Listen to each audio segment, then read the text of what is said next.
Okay, good evening. This is the planning board meeting of Tuesday, June 2nd. As a reminder, we do not meet 2 weeks from today. We meet Wednesday, was that the 17th? June 17th, because of the tax day on June 16th. So just for all those fans who are always watching us and want to know when we will next appear, it will be on June 17th. Okay, our first item tonight is an informal appearance. This is Fornos, 121 Pines Ridge Road. This is an application for a site development plan, application and wetlands permit for construction. You have to open the meeting. Motion to open the meeting? Second. All in favor? Aye. Okay. With that introduction, I was really nailing it too. So our first item is an application for a site development plan, application and wetlands permit for construction of a driveway addition, stone patio and deck replacement. Good evening, my name is Gene Vetrano with Site Design Consultants. Joe Reno apologizes for not being here, he's awarded a scholarship at Yorktown High School and he asked that I attend in his behalf. We did meet with the staff, Joe and I, 2 weeks ago.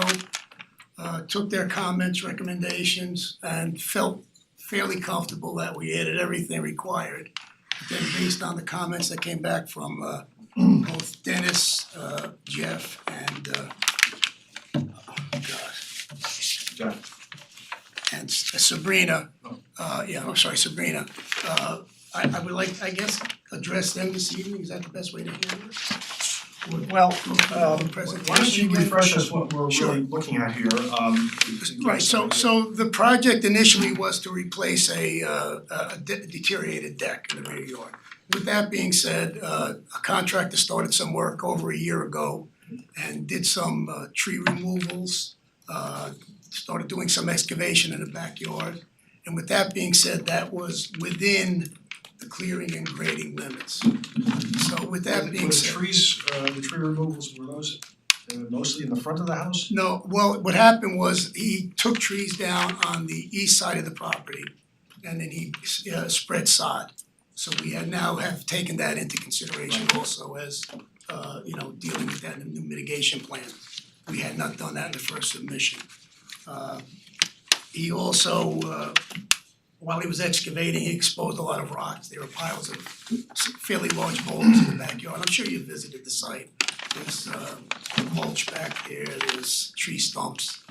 So we'd like to address that as a temporary approval of the clearing and grading line.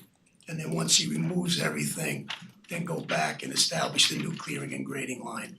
So it's kind of a twofold approval looking for the clearing and grading. If you look on sheet, just above the red and yellow, if you see that bubble there that's up, can I use the pointer?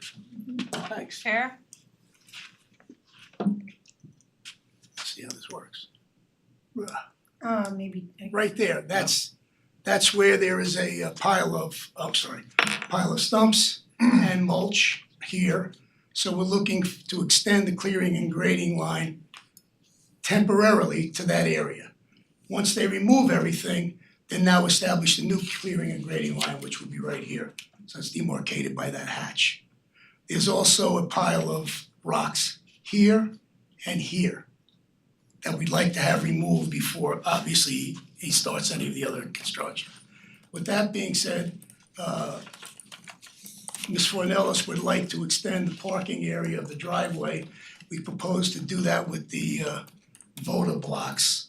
We included a detail in the section. It is not an impervious surface, it is pervious.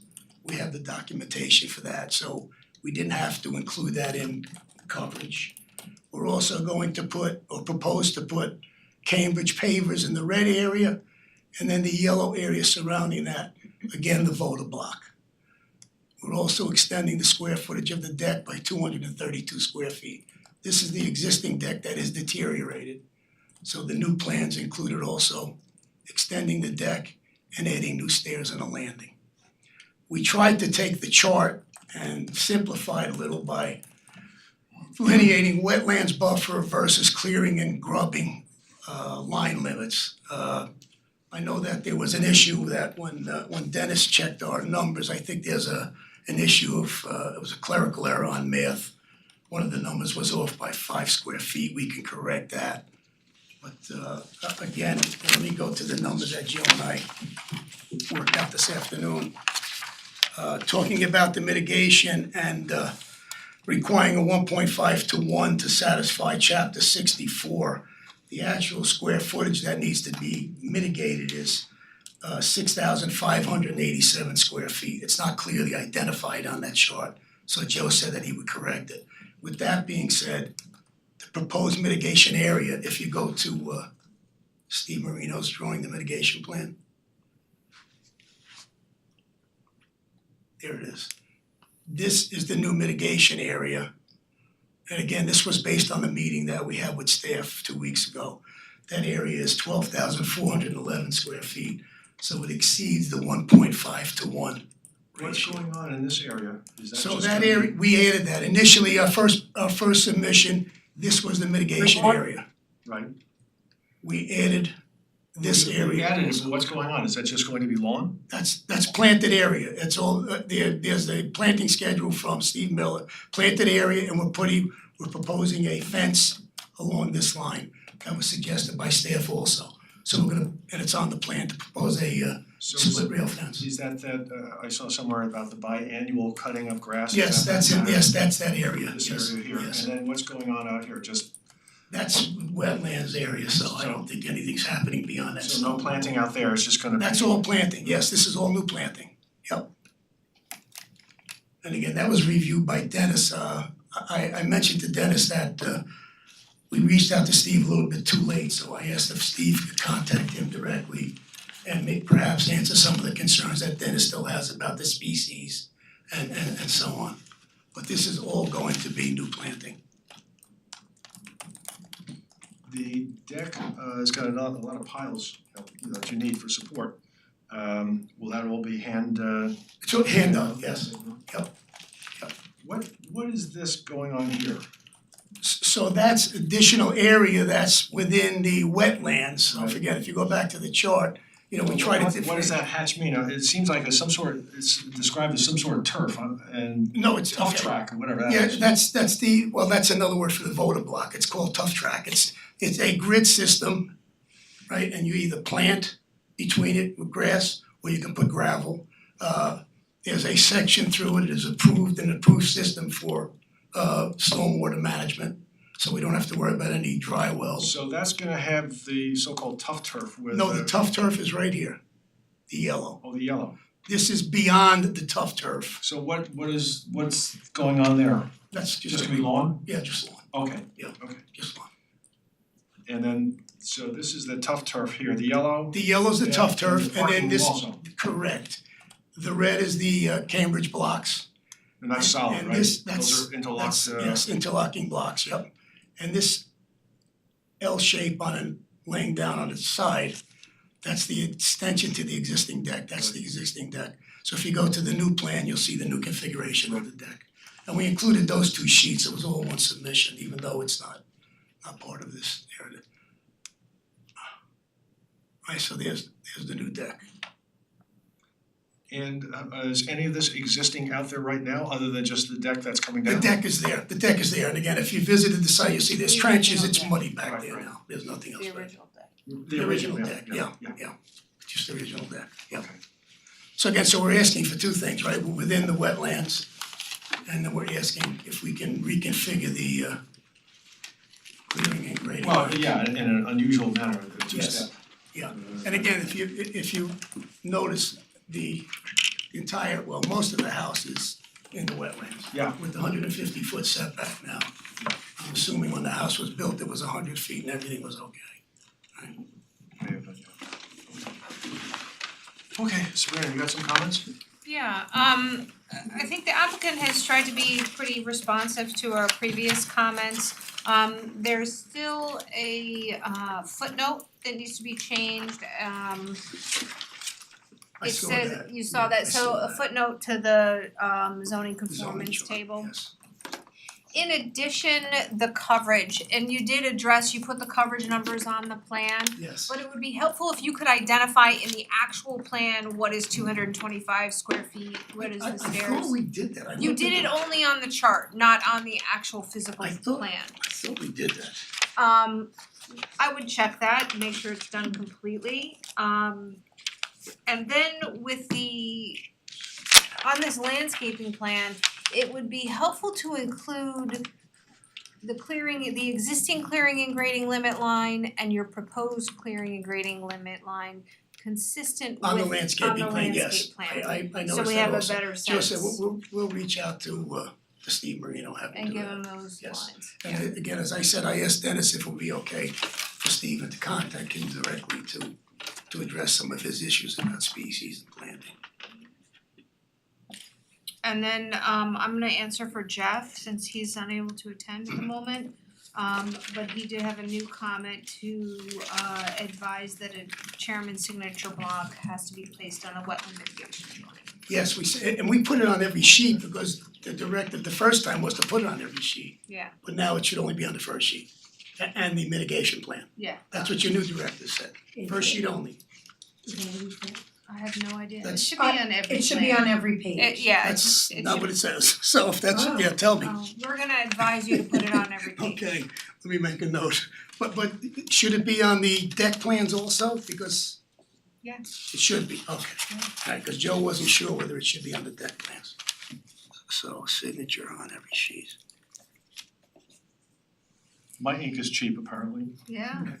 That's what we've been doing. I know, I sent a bill to the town for my ink. And then he has his other comments that are still outstanding from previous comments, so just make sure everything is addressed, I'm not gonna go. Yes, Joe, he mentioned split rail fence, we do have a fence, it is on the plan. Do you have a detail for the fence? No, I would certainly add one if you would like a detail, sure, You need to go through the detail for the fence. sure. Yeah, the fence, the rail fence, the line of delineation is on the cover sheet map A103, he talked about that. Planning, graphic, 5 was okay, 6 was okay, 7 was okay. And then board approval, told to include on all drawings, I'll do that. I think that was it. Sabrina, I had a question on Jeff's note, Which number note? 6. I'm not quite sure I understand, it seems to be almost like an insurance policy, reverse language. So note that the permeable paver section details were amended to meet New York State DEC requirements for impervious coverage. That tells me that it's still considered to be impervious, and Bob Cioli told us that last fall, that it was impervious. Yeah, it is. So we're hearing that this meets, that this is pervious, and so It's- I think it really is very different. We have different Yeah, calculations no, to see here. it needs to be considered as We impervious. have a memo from Bob Cioli that said that, and I know that you said to me the last time it wasn't, and we have a memo, and I sent it to you the first time, from this board or this staff, that it was acceptable, the voter block. My He's the one recollection that- was, Bob, I asked that specific question last I time, know that, and he but said, I could send you, I okay, could well, we haven't send seen it, okay, I that's fine. sent it the first submission.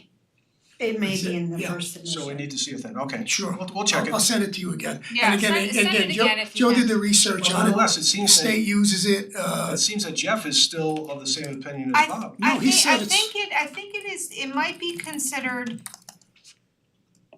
it's not considered impervious, but it counts towards development coverage. right, that's what he I said, don't- development coverage, but not Yeah, I don't recall. impervious.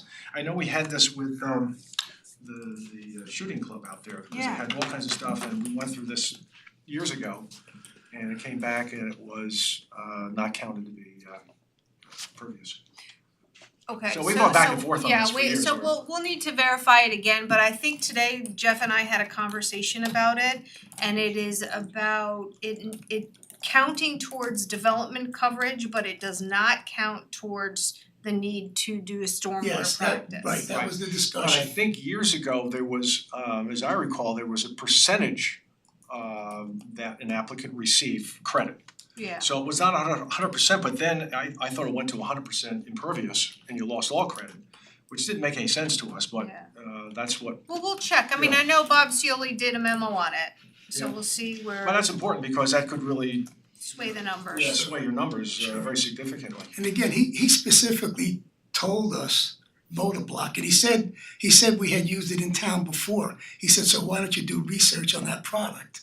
So that's directly Maybe it's a where we specific went. product, I don't, Yeah. And it could be the specific Yeah. product. Yeah, so that was the product we went to, and again, we included that detail in the cross section in Yeah. our. I'm pretty sure his recollection is correct. Yeah. Cause that's consistent with my conversation today, and I know that Jeff spoke with Bob Seoli about this. Yep. And it's because of the type of Right, system because of the you're type, using. yes. Yep. And you Yes. changed your system Yes, to this system, Ah. so it would not, right, yes, okay, alright, we're good, but submit that letter anyway. I will, okay, let me make a note of that also.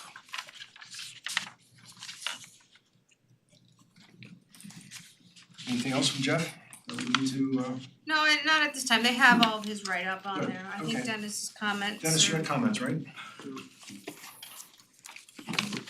Alright, Mr. Chairman, yeah, so I guess starting with number one, I'm concur that the delineation as depicted is accurate, so these flags do represent the wetland, non-wetland boundary.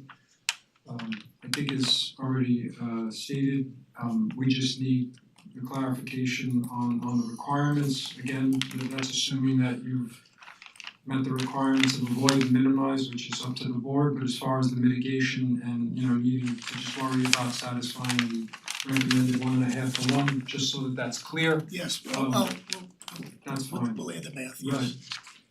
yes. So comments on the mitigation plan, and you were alluding to this, Bob, I think when you were reviewing it, so yeah, that stone wall, if you visit the property, it certainly represents, I'll say, two different environs. I would say to the front side of the stone wall, maybe I guess that's the eastern side, a little more level, certainly kind of flows with the yard, etc. And then beyond that wall is, where you start to, dip a bit in terms of the topography. It doesn't quite get to wetland, but certainly has been allowed to sort of either naturally regrow or maybe was never disturbed from original construction, based on its density. And that's why I guess later on we did call for, having some sort of demarcation like a fence or boulders, because it's obvious, just based on that dynamic that, it would be difficult to sustain something sort of as robust as what's proposed beyond the wall. So, a couple mows a year is certainly reasonable, and obviously I think, still has property that's accessible. But, I think without those barriers, I think it would just be, accident, whatever, become part of the property maintenance. So I think, again, I use that stone wall as a good sort of bifurcation.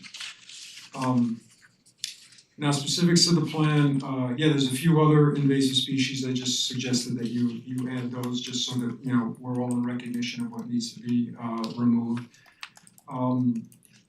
I know, they don't go away with harsh language, so I understand the need for glyphosate or, some other herbicide. But I guess I was looking more from the approach of, sometimes, hitting them in the beginning, the nuking is that when those applications are most important. But, as time goes on, there's the hope that, there's less of a need for that because of, competition, what you've put in, and also that there's an ability maybe to remove stuff without the use of chemicals because it's not as dense, as dominant as creeping. So that's why I had to make those comments, especially since we're in the environmental protection overlay district that had to, creep in. And I do make mention that there is an understanding, never like to see the word eradicate on any plan, because if we could succeed that, we wouldn't have them. So that's why they really stay and do a very good job of having some level of persistence. And again, I still think you could, attack that potentially with mechanical means, assuming, that everything goes according to plan. And having said that, this dovetail comment was, I am no problem with the mix that you're gonna use as far as the seed mix, but I think because of what is here and what you're trying to replace, I think we have to mix in some plant plugs in order, to sort of get like some stimulation going here, cause just to wait for the seed, that's gonna be competing with things that are gonna wanna sort of reestablish or, creep in, and I don't see seed winning that battle. So that's why I was suggesting, some of the additional plants. And then the last bullet was again just a repeat of the permanent demarcation. So that, summation was just for wetlands and wetland buffers. I don't it wasn't as clear to me, cause we're looking at, redrawing a clearing and grading limit line to the rear, and there is a note on the plan, and I tried to, just with the supplemental photos show that there was an area that has, indicated previous removal and now is sod lawn that's also like outside of the clearing and grading limit line. So at this point, we're just redrawing lines with sort of no compensatory offer. And I just bring that to your attention. I would say that there's probably opportunity to do some mix and match here, or to move lines and then, maybe have to do some additional restoration just to sort of satisfy that intent. But right now, that's the part that I'm a little confused as to where that sits, or if that's a consideration. So that basically is the summary of my comments. Okay, your question about the clearing and grading limit line is important, I think, and I wasn't able to follow it. I see what I think was the existing clearing and grading limit line, but I'm not quite sure what the proposed clearing and grading limit line is, especially toward is that the west side? Southwest side, yes. Where the sod was placed, I don't know Yeah, what I that mean, again, means. in discussion with staff, we talked about adding that as disturbed earth and just, mitigating it. We didn't talk about relocating the clearing and Well, you mitigated Grading oh, I see, toward the wetland? that's why we came closer to the rear of the home. Well, actually, most of that sod area falls outside of the wetlands buffer, so I wouldn't. It does, but again, suggested by staff, Mhm. it wouldn't be a bad, so we took that suggestion, reached out to Steve Marino, and then when they prepared the new mitigation plan, they extended it from the stone wall, closer to the rear of the home, and then that's where we're gonna put So the what- split rail fence. What are you proposing for clearing and grading limit lines? I think we see it here in the back, right? Yeah, that's it in the back, Basically here. yeah, I mean, What are we doing on the sides, if anything? And then I guess there's another question, I have mechanical, legal mechanical. What do we do on the wetlands application? So we have an application for disturbance because they have all this building stuff, and then that's going to go away.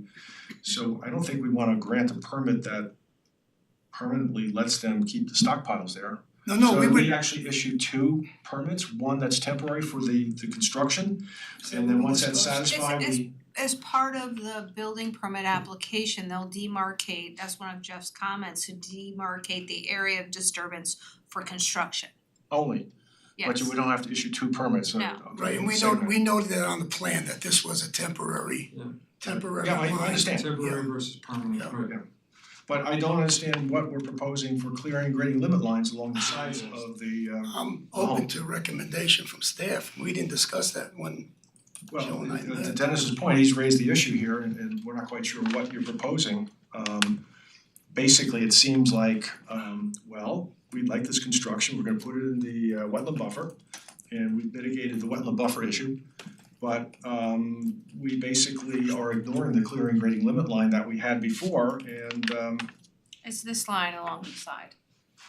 no, yeah, I mean, it's again, that's existing, when we walked on the property, that was there. And again, when we met with staff, there was no discussion about. It's two moving different that line. categories, I guess that's the best way to sum it up. If you didn't have, let's say you didn't have a wetlands situation here, we still would be like, okay, how are you gonna compensate for encroaching into the clearing and grading limit line to draw a new line And okay, that takes up a certain amount of area, well, what are you giving back on the property to, I mean, again, Compensate you know, for that. in previous discussion, this was never raised, Well, it otherwise. doesn't matter, this is the discussion now, Yeah, so well, this is what- again, how- it's the board that will make the I'm decision. looking for direction. Well, I guess we're asking you for some direction too, because it seems to me, Dennis's point is there ought to be some sort of offer on the part of the applicant to restore at least part of the clearing and grading limit line. I don't think the board is looking to be punitive to say, well, you've eliminated all this space, we'll measure it all up and somehow, we're gonna put a clearing and grading limit line through your linen closet. We don't wanna do that.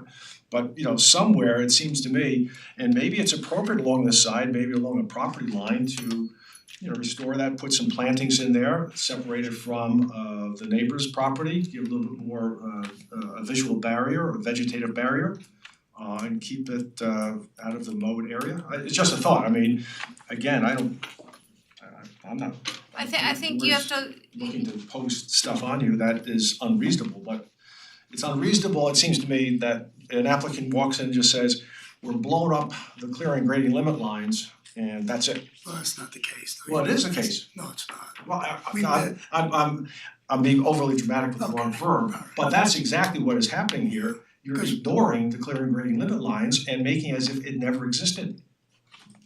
And that's a problem. In a conservation development. And again, I personally, I can't speak for the rest of the board, but I'm not seeking to impose something that's punitive, but it seems that something should be given back, something should be offered. My thought was that might be an appropriate side, perhaps 5 feet on that side, put in the vegetative barrier that enhances the separation to the neighbor. Again, I'll address it with Joe. Okay. We would have come No, I understand, prepared, I understand. I'm not I understand, yeah. trying to roll anyone over, you know that. No. Right, I would discuss it with Joe, I'll discuss it with Any thoughts from board members on that issue? I mean, I think Dennis raised an important issue and no, I think as a policy issue, as a precedent issue.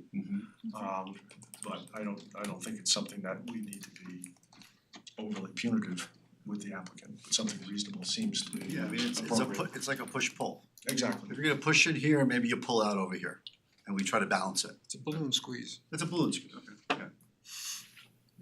I think that's reasonable and not punitive. Yeah.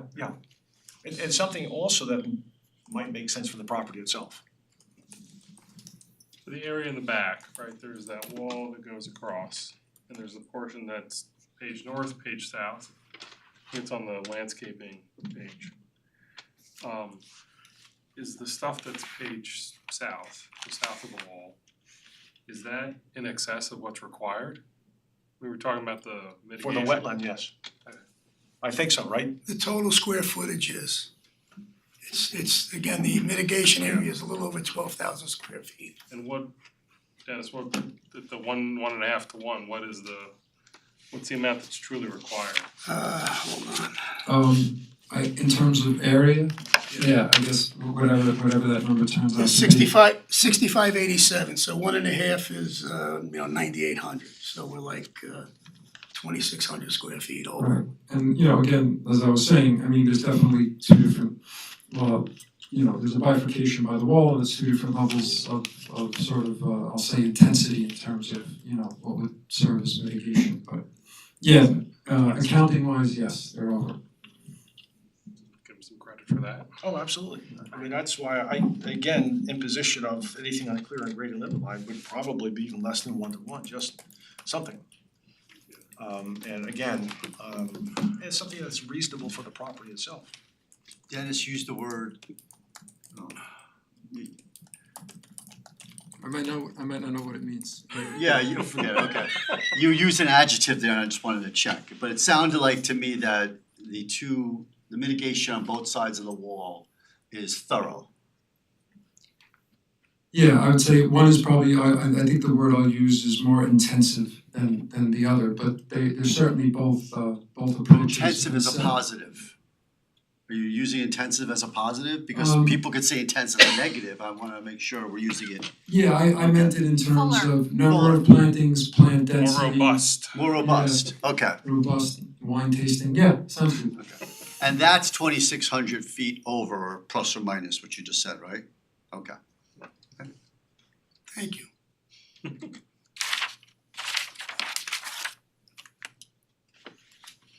Steve, any thoughts? No, I mean, I guess at this point, let's just see what they come back with. Yep, okay. So, just for the record then, so in this case, this could be, cause I gotta document these moments when they happen. This could be a positive for the applicant, that the four-letter word of real estate wetlands is on the property, because they potentially could use that to their advantage to help compensate for the clearing and grading limit line issue. Or if a property didn't have that, then that's what they would just be able to rely on that. And that's fine, this has happened about 3 or 4 times so far during my time here in Newcastle, so I gotta highlight those where the wetlands actually work potentially to someone's favor, that's all. We call it the Ziegler rule. That's fine. But you wanted to put your name on it. Yeah, you're a developer, you might as well. But, I mean, what's more valuable, right? Mhm. I mean, I think you're right, I think you're suggesting that the wetland is much more valuable, much more useful. And I think Dennis raises the point where something on the clearing and grading limit line, and I think we would work with you and not even one-to-one, just something, whatever you think. So then do we redelineate the clearing and grading line or keep it as is and then just, I think keeping it as is Justify. frankly would be punitive for you because it's all sodded out there but move that line to whatever that is, the west. move it to the property line? Yeah. Okay. And then put some planting in there. My thoughts, is there any other different thoughts? Well, here's the thing, you know,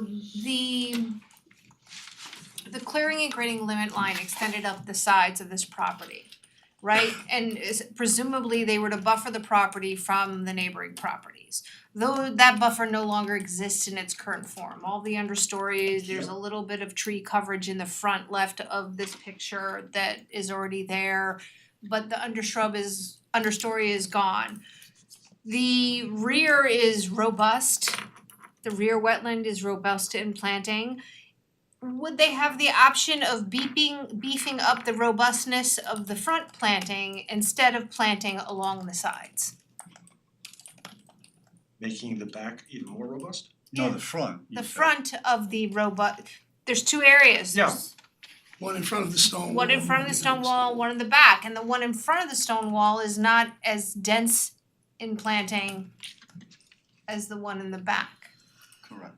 And so would you consider as part of the mitigation for encroachment into the side clearing and grading limit line, increasing the intensity of the after the stone wall area before the fence? And Dennis, would that meet with the health of the wetland? Yeah, you're looking to just do more in the buffer, I'm asking if that is an option. And I at first I thought you were going down the road of, if you wanna make a clean cut, everything to the east of the 150-foot wetlands buffer, certainly could use some as well. I mean, there's right, in the absence of designing this, there's a couple of alternatives, and they don't necessarily have to be, all in the same location or, homogeneous, right? I mean, when you squeeze the balloon, it comes out one end, comes out the other end, you're tightening in the middle, so you can go in any direction here. If you want to, let me just see what the limits are, if you want to expand, I don't know if those are all the way to the top. Has this area been cleared here? Yes, there's a large tree there and a few other shrubs, yes. So it has been cleared or just a few? Yeah, there's some shrubbery there, yeah. maybe that would, Dennis, make more sense there, would add more privacy for the deck, et cetera, and that would be the area that we would wanna see and leave the front with the sod, the lawn as is. Right, I mean, some of these are considerations for obviously the owner of the property. Right, of So, course. I mean, there's a few alternatives available here, that I think would satisfy that. But yeah, my first lens after looking at the mitigation plan kind of went more towards that southern property line, understanding that there's the easement to the northern property line and understanding that, you know, there is a sewer line that goes across the front lawn. So really, I mean, you are limited into, you know, how much you could do. This isn't Hammond Ridge, I get it, you know, so that's why I was kind of moving in sort of in that direction. Right. Because there's also, you know, in the tree code, there's the regulated landscape buffer, which is supposed to also have some level of planting, so it would check a bunch of boxes, I think that's the right way to phrase it. Okay. So since we're all chiming in, I'm looking at the site plan that has your neighbors. And I'm thinking that instead of putting planting behind the house, maybe the planting on the side for these two neighbors, just to give them a little bit more of a buffer. You're right, Yeah. these two guys, Well, the and I don't problem- know if it was this applicant or another applicant when we had on Pines Bridge where we had a neighbor come in talking about they could see, oh, was this one? Yeah, cause of the stockpiles, so that's. Yeah, so maybe we help, that's where the planting does, I understand what Sabrina said about in the back, to make the front of the wall just as robust as the back of the wall, but maybe the sides need to be the robustness to help out the neighbors. Maybe, yeah, take some planting and swing it around. I'm not saying more, I'm just saying adjust. And I've said my piece. I will share all of these comments with Ms. Fornellis, and I know I saw that she was up here, so she's probably listening in. I saw her name up there. Okay, Can I ask a question? sure. Is there any way to get a temporary approval so that they could get those stockpiles out of there? Just to clean up that backyard a little bit, I mean, it just Yeah. I don't, It's- is there any way of, the building department can do that?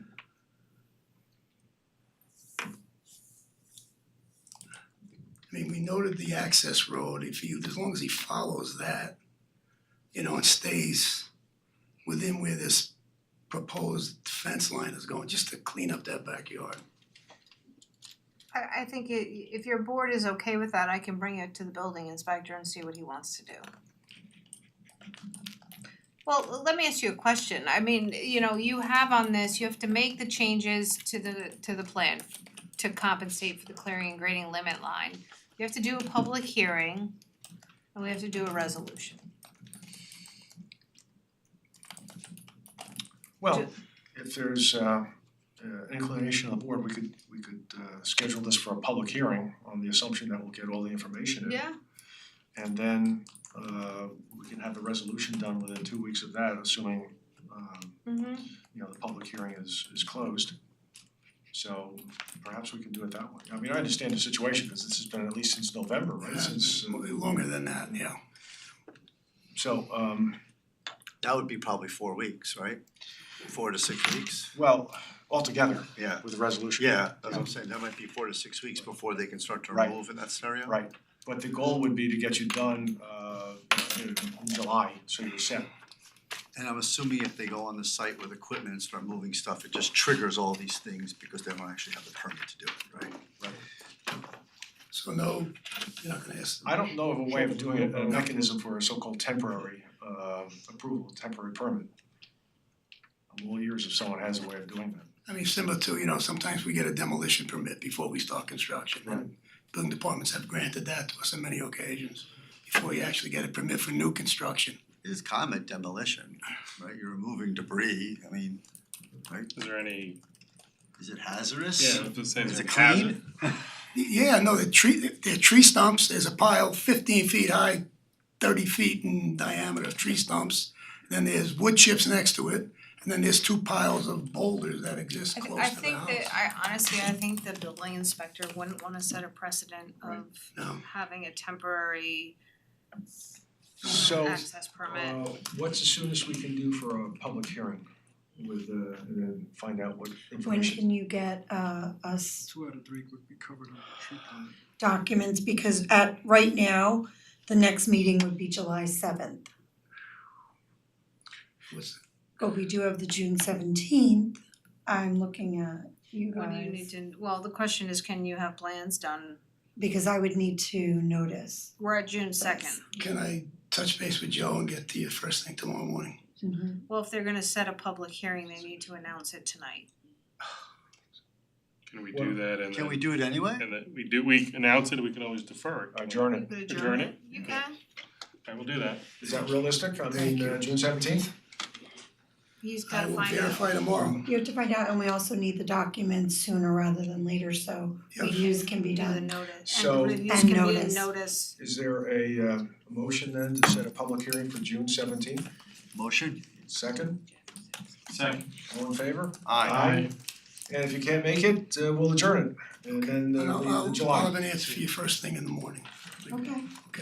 Tree stumps and stuff, is that not something Yeah, I mean, that fall under landscaping? I don't know. I mean, just out of I curiosity, thought you said tree permit. I just said I issued a tree permit, that's where all that stuff came from. You So know, that's part of the permit? Yeah, I thought maybe they had like detachment issues, but you know, So is that permit still open? I don't know. I'm sorry? Is that permit still open? Is it an open permit? Uh, Is removal of debris from the site? probably not, But it's you came in under violation. yeah, so, We can't let you do any work other than get the proper approvals to cure the violation. That has to be cured prior to anything happening. Okay, We're trying. thank you. Yep. Thank you all for your time, I appreciate it. Okay, thanks. Hopefully we'll see you shortly. Hopefully, thank you. I think it sounds like that. Yeah. I'm pretty sure. Okay, we move now to our next item. This is Casola, 14 Hollow Ridge Road. Application for a site development plan application, Steve Stone's permit, tree removal permit, application for stormwater and erosion and sedimentation control for construction of new residence.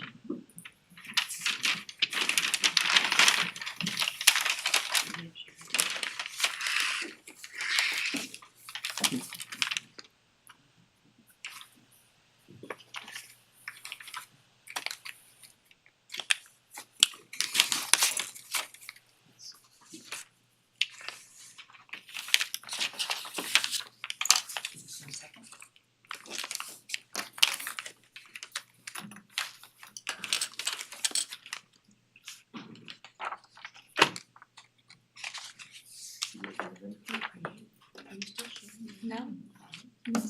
You were sharing. I stopped. Sorry, everybody. Because I missed this last meeting, so the house Or and the down 5 site, feet. everything. Where did 5 feet come from? Just put it deeper. So did like the board say 5, the board say 10? I can share for you if you want. Yeah, we asked them as much as they could, the Yes. architects said, I'm trying. I have it. Hang on, let me go to it. I have to. Now, the bathroom, the basement. One minute, you pull it up at the water. Because Mhm. the question was. Of course.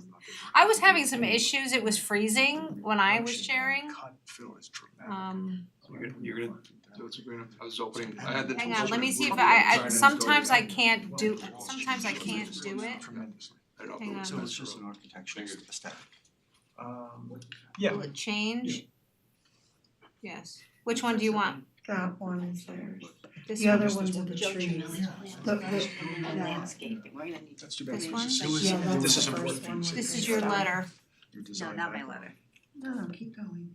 Yeah, but I think. It's not coming, I have to stop sharing and share it, cause it's not gonna pull it up.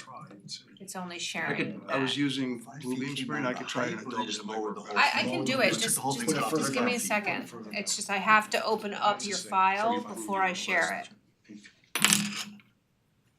I'll open up all of them. Cause you want all of them shared? They should be good enough. One second. Somebody got it going, I think. Oh, wait. There you go. Okay, and then it's the site plan. I will not There it is. do that. You may have to stand nearby. Yeah. Cause I'm not sure. Good evening, thanks for your patience. Jerry Tortorella of Hockerman, Tortorella and Wexstein, and we're counsel for the applicant. Joe Tremelli from KSCJ is with me this evening. And we have Alicia Cuccio from the architect's office and Richard Loeffler, who's our landscape architect, are participating remotely. This evening, we are here for a very focused discussion on a revision that you asked us to look at. And we really tailored our presentation just to address modifying the elevation of the house and bringing it down. And we actually did bring it down 5 feet, and there are some considerable reductions in impacts associated with that. So we really want to talk about that tonight. We understand that there are more plans. We have to update all of our plans once we reach consensus with the board, and we will do all of that, but we thought it made sense for us to just address it in this instance. So as a consequence of lowering the house 5 feet, there are some construction implications for that and some modifications to the site plan that I just want to review with you. One is in this area here, we ended up adding a yard drain.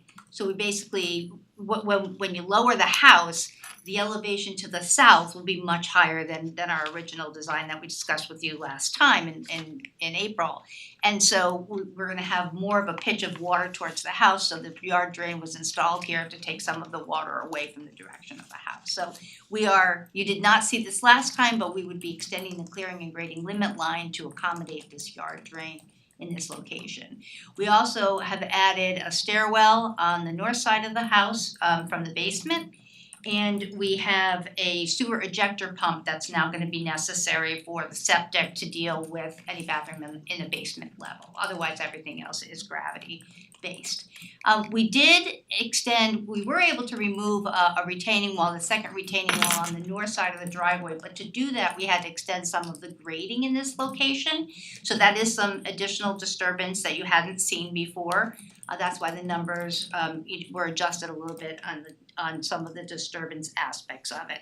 And we extended this yard on the south a little bit just to give some relief before you start climbing up to this elevation on the southern side. So because it would become more dramatic once you lower the house, the change in elevation was more significant. We also have, and I just want to point out to you, we have the septic area, the expansion area back in this area. I know that Jeff had a comment about whether or not the clearing and grading limit line should be extended to encompass this. We'll talk about this, I'm sure, but I do want to let you know that we did get reapproval of the septic from the health department, and we have the fill waiver. So we will not be doing any construction of this expansion area or any preparation of the site in connection with this project. We'll be able to avoid that in this instance. I think Jeff's thought on that was also for you to consider, and that is, in case there's a failure in the future, you wouldn't have to come back because the clearing and grading limit line would be there and the expansion area would be available if necessary. Yeah, and we're happy to do that, when we come in here kind of to the balloon analogy, we're extending in some areas, so we're trying to be very Yeah, appreciate it. conservative and thoughtful about where we're expanding. And I don't know if the board's done this in the past or not, or if you've ever considered kind of 2 levels of clearing and grading limit line. If it's for clearing and grading for this specific purpose, we can extend it only for that purpose in this area. I don't know if that's something that the board might wanna think about. If we do it, again, we didn't wanna come in and appear to be over asking unnecessarily. And that's one of the reasons why. And we're happy to hear the board's feedback on that. Any applicant I've ever represented would love the opportunity to avoid coming back to boards in the future for these kinds of reasons. So some of the effects of positive effects of the modifications we've done is that we've really been able to eliminate a lot of the retaining walls or cut them back.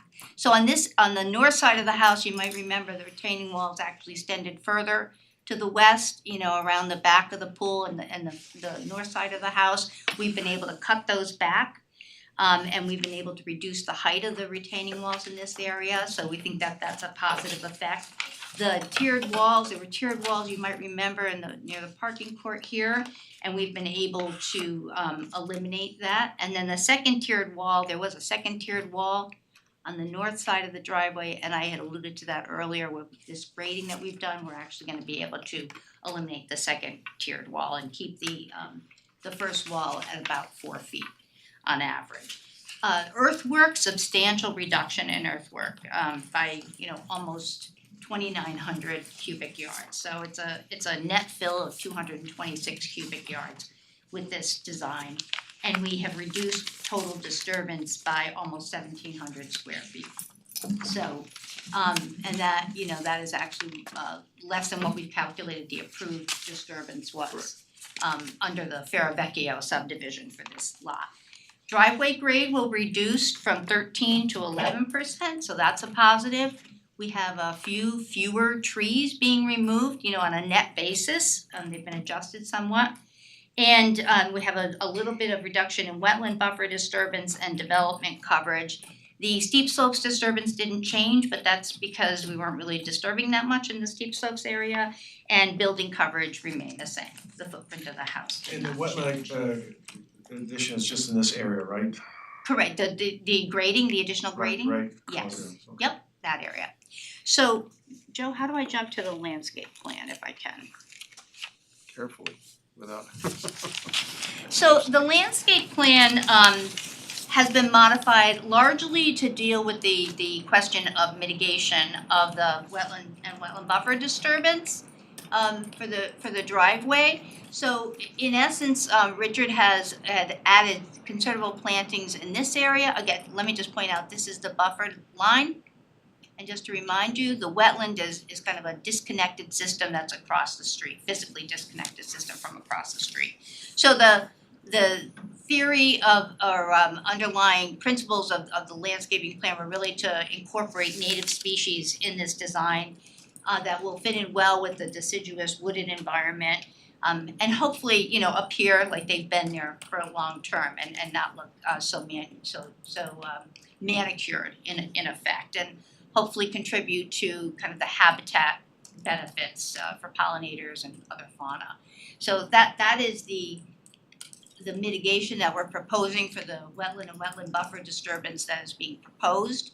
And again, just to remind you, this was not a wetland buffer when Ferravecchio subdivision was originally approved. It's because of the enactment of the environmental overlay district and the 150-foot setback. The mitigation is about 1.5 times the permanent disturbance. So hopefully you'll find that mitigates sufficiently for the potential impacts of what we're proposing in this area. We did update the tree removal plan and the tree survey. I think we need to do a little bit more work to just make some of the numbering of the trees coincide better. We'll work with Dennis on that. But I think some of the modifications we made, we think it's accurate, but we think that there is just some information that we need to clean up a little bit on that. I did wanna just ask the board and Sabrina, just in terms of the clearing and grading limit line, because this has come up before about defining the clearing and grading limit line. We do have it on the landscape plan, we don't have the original, we just have the I proposed. think it's important to include the original. Okay, so do you have to, do you extend the clearing and grading limit line to include landscaped areas? Like, so in other words, Newly landscaped areas. yeah, so we're adding, alright, so we hadn't done that, we hadn't presented it that way. And so, we're adding landscaping up in this area and around here, we've got all this landscaping around here. Well, and the clearing and grading limit line is intended that anything that is beyond the clearing and grading limit line will not be disturbed in the future. So if you're planting those plants, they're not within your clearing and grading limit line, are you ever going to touch them again? Some of them, Jerry, are within the original clearing and grading limit line. Right, some of them are within the original clearing and grading limit line. I mean, look, if they Right, die and you well, wanna cut them we just- down, Basically, it's just to understand where you're planting, what you're planting, that is not supposed to be disturbed as opposed to what is manicured lawn and trees. Got it. Alright, so I think we need to just make sure that we're covering it accurately and defining the clearing and grading limit line Okay. and, you know, that achieves that. And again, not so that we can get an angle and be able to disturb it for other purposes in the future. You know, we wanna accurately represent it, but again, we don't want it to appear like we're looking to preserve. So in those areas, are you just proposing to plant trees or bushes and shrubs? Yes, That's neither clearing nor grading, so well, you have to prepare it. you dig a hole. You cut out some brush, you clear out Okay, this there. okay, well then you're clearing. You're Okay. doing a little clearing. Okay, Look, I would prefer to err on the side Sure. of again, being transparent and honest about it, but I don't want the board to think that, and I want it clear on the record that it's not construction that we're proposing in those areas or looking to, you know, put any permanent impervious surfaces in those areas in terms of material. So we'll need to take a look at that, and you want both clearing and grading limits. I'd like the board to see what they originally approved as part of the conservation subdivision and then what you're proposing as part of the site plan. Jeff did raise a question about removal of certain unsuitable fill, which we're not anticipating having here, because it's not a site that we have constructed in the past, although there is a lot of debris on the property that will have to be taken away. But he also had just noted number of truck trips and suggested that maybe we should be thinking about a schedule. It's not really that many trucks that it's are like 12, isn't it? right, so I didn't know if the board, you know, could give us some guidance as to what you would be looking for. I mean, it's not all gonna happen at the same time. We think the road is, you know, sufficiently sized and in good enough shape to, you know, to bear that number of trucks. Could that comment have been on the prior amount of trucks you had? Because you did have a lot last time, right? 160 before that. Yeah, I think it may have been a previous comment. Yeah. Yeah, it didn't look that way to me. Oh, okay. Yeah, it didn't look that way to me. And again, we, you know, we want the next submission to be complete and comprehensive, and so just looking for some guidance on I that. think there's two things here, you've lowered your total amount of net import, he's raising that some of your cut likely will be unsuitable, which you will have to remove. And in the event you're removing that, then you're gonna have to bring a truck back with suitable fill. So I don't know if your civil engineer has any view on spoilage. Based on the soil testing we did for both the stormwater systems and the health department, and for our own edification, we punched holes throughout the site. The soils we found were all suitable. They were sandy soils to its significant depth. So I don't really anticipate anything. You know, we didn't find pockets of clay, we didn't find organics.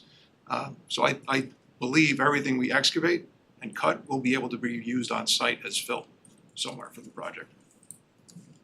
Yeah, those comments were part of the old drawing, it's not. And even if there is some unsuitables, we're not talking about truckloads here No. of unsuitables that would be No. created. I think it had to do with his previous review. Yeah. Alright, and I think, you know, if it's going to be unsuitable, it may be some of that debris that someone other than our client has been depositing on the site. Donating to. Yes, exactly. So that was pretty much what we wanted to clarify for the board. We're happy to answer any questions you have. If, you know, this makes sense to the board, then we'll advance, you know, the drawings and we'll give you a complete and comprehensive set and address all the comments. I mean, again, Jeff pointed out a number of notes that needed to be added, all of those kinds of things I think are Yeah, easy no, enough that's to take care of. stormwater issues that I have done it. We've addressed all that already, we just need to make a formal submission Right. with a comprehensive plan. So, Sabrina, you wanna run through your I think comments? Jerry addressed my sole comment. Again, I think that they're really looking to the board to either bless or not bless the layout. And then they'll submit a complete application with all the plans and the documentation that we need to move the public hearing. Dennis, did you have anything you wanna add? Anything from your comments that we haven't covered?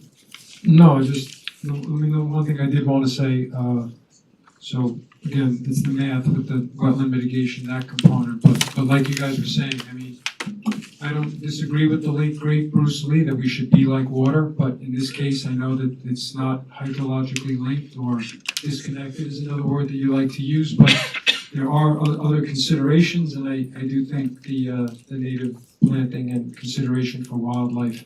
Especially, you know, when you consider that you obviously have to keep a segment of the front of the property as turf cover for, you know, line of sight, and then it transitions to pavement. So I think it's nice to have that softness, you know, between that harsher environment and then kind of transitions to where the wetland is. And I think I could tell just from what you were saying and tone of your voice, you understood my numeric confusion a little bit from the plan, but to the point of boots on the ground, it kind of made sense, the symbols and the measurements, and with the exception of that one maple exception that I found. So I think it's just make the table work relative to, you know, what's shown on the symbols on the plan, and I think that'll come together. And that may change the ultimate, you know, tree replacement plan and calculations. So I couldn't accept that because of that confusion, but on the resubmission, I think that'll be fine, because your calculations were on the money for what was presented. Right, those would be my comments. Great. So, seems reasonable to me. Yeah. Any questions, I objections, got thoughts? a question. Sure. Only have, can we go back to the other drawing, if possible? And this is probably education more on my part than anything else. So this is stormwater, right? And I'm assuming you're taking all the stormwater, you're bringing it down through the woods, and then you're depositing there to percolate into the ground. Correct. Question, how come the stormwater is taken all the way down through these woods and you just don't do it right here? Good question. So the area that you see that's shaded in the beige or tan, Here? those are areas of slopes that are in excess of 15%. Gotcha, And the okay. state design manual does not let us install infiltration systems in slopes of that steepness. But if you came over here, you would not be there, right? Right, but we also have setbacks that we need to maintain to the septic system. Okay. I just saw you cutting through all these woods to get to that, and I'm wondering when you trench all that, are you gonna kill all the trees around the We trench? tried to pick a lane that was as least disruptive as possible to get down the hill to that system. And we minimized the amount of water we're sending there. That system in the back collects the patio and I believe a portion of the garage. The house, the drive, all goes to the system in the. All goes to that one, right? So we tried to split it, but that's exactly why it has to be where it is. Okay. Fair enough, thank you. Okay, any questions, thoughts? No, appreciate you doing the exercise. Jerry, Same. very well put together. Yep, thank you very much. I think it makes good sense, and we'll look forward to seeing you next time. You're gonna ask? Yeah, Why don't you ask? maybe you'll offer. My ask is could, you know, tentatively schedule a public hearing for the July meeting and we'll make the submission, you know, by the submission deadline? Sure. What's that submission deadline for July, is it 7th? June 15th. Okay, is there a motion then to schedule a public hearing for Motion? July, what was it again, 7th? For July 7th. July 7th? Second, okay, all in favor? Aye. Aye. Okay, Look at you. very good. Thank you very much. Thank you very much. Very nice.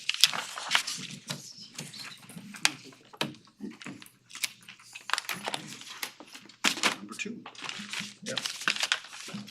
Okay, our next item is the resolution for Strover and Dunn, 790 and 780 King Street. This was an application for a preliminary subdivision plat approval. We heard it last time, I think we went through any questions or issues, and we decided that did we have a public hearing on it? We went to public first. Yeah. So we Yeah. closed it and we just had the resolution.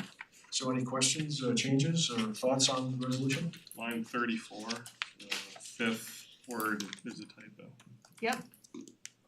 Or says Mhm. there's an extra Where? B. That should, No, that's newspeak. Alright. That's old English. And we got the 150-foot buffer correction in there? Yep. Okay.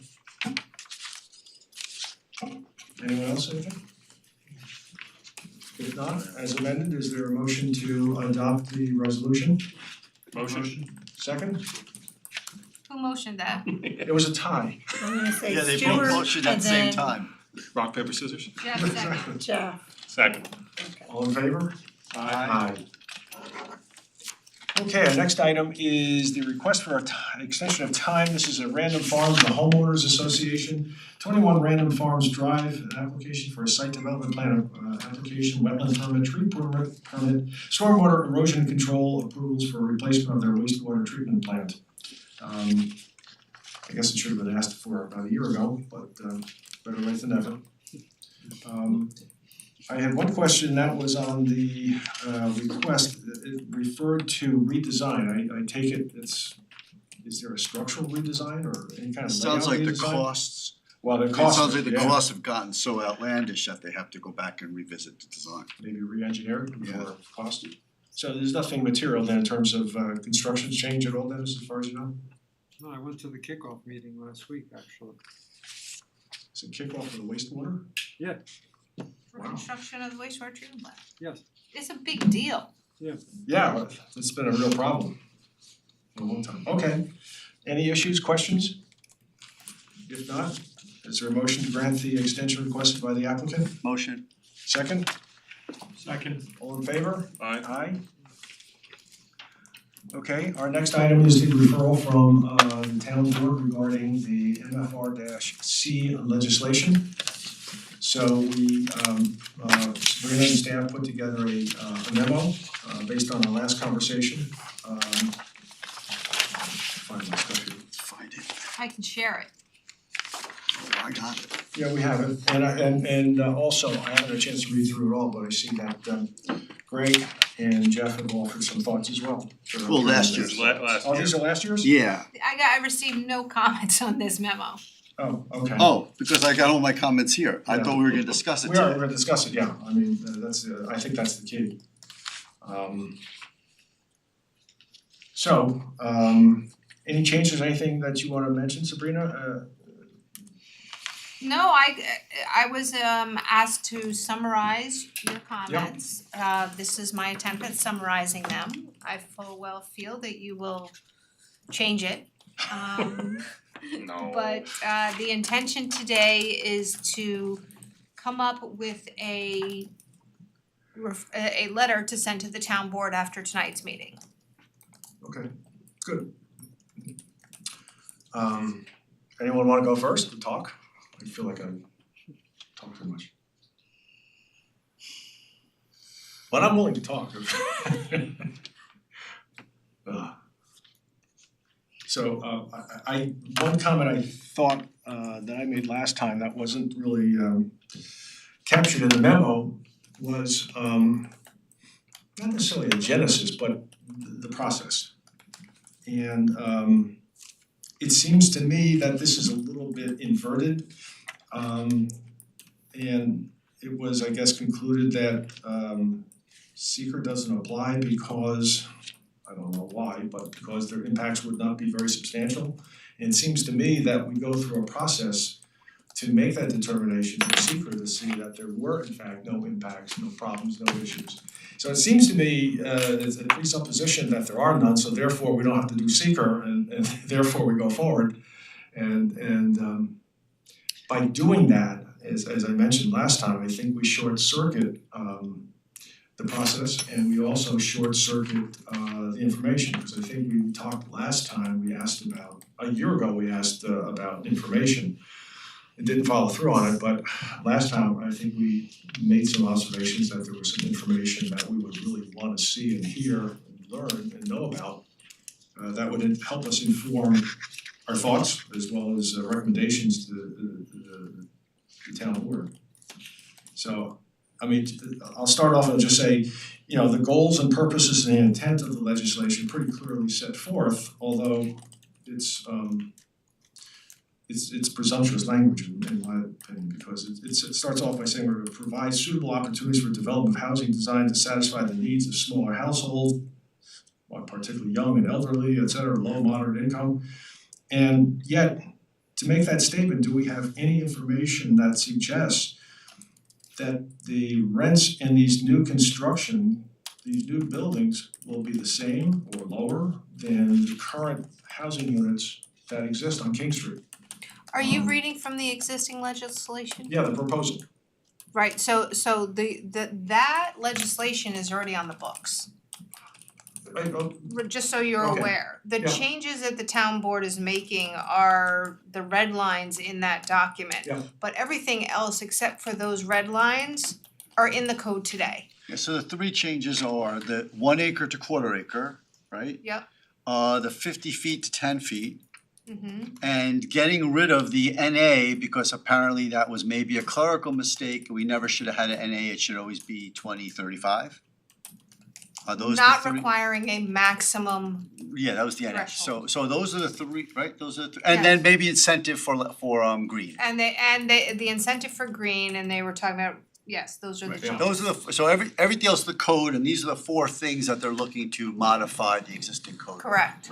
But it seems. And then, oh, sorry, Go ahead. and then what we started to talk about last year was more inspirational. Correct, And this has been reined in for whatever reason we don't know. correct. I thought last year's, though inspirational, gave the opportunity to start doing real stuff.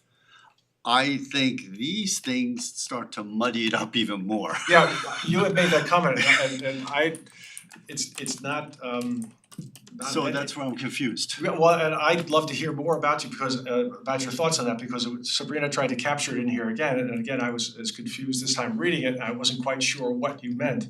But I'd love to hear what you have to what you mean by that, because I think you also said it kind of pulled it back from where we were last year and gave less flexibility and Well, I mean, you know, when we were talking I thought and again, if we keep harping back to last year, and I apologize, It's okay, listen, Right. here's the thing, my goal tonight right? is for you guys to have a comment letter back to the town board by the time you adjourn this meeting tonight. You guys all need to resolve on a letter or common threads that can be incorporated into a letter for the chairman's signature to meet the referral requirements of the local law. That's kind of my goal for you. You can talk about however you need to talk about the past with the present and getting from where you wanna comment on this law. So I thought last year, and that's why when I reread our memos, I thought it was just good to circulate. And I even said in my memo was going way out there because I was really trying to be inspirational in what we can maybe do in the downtown.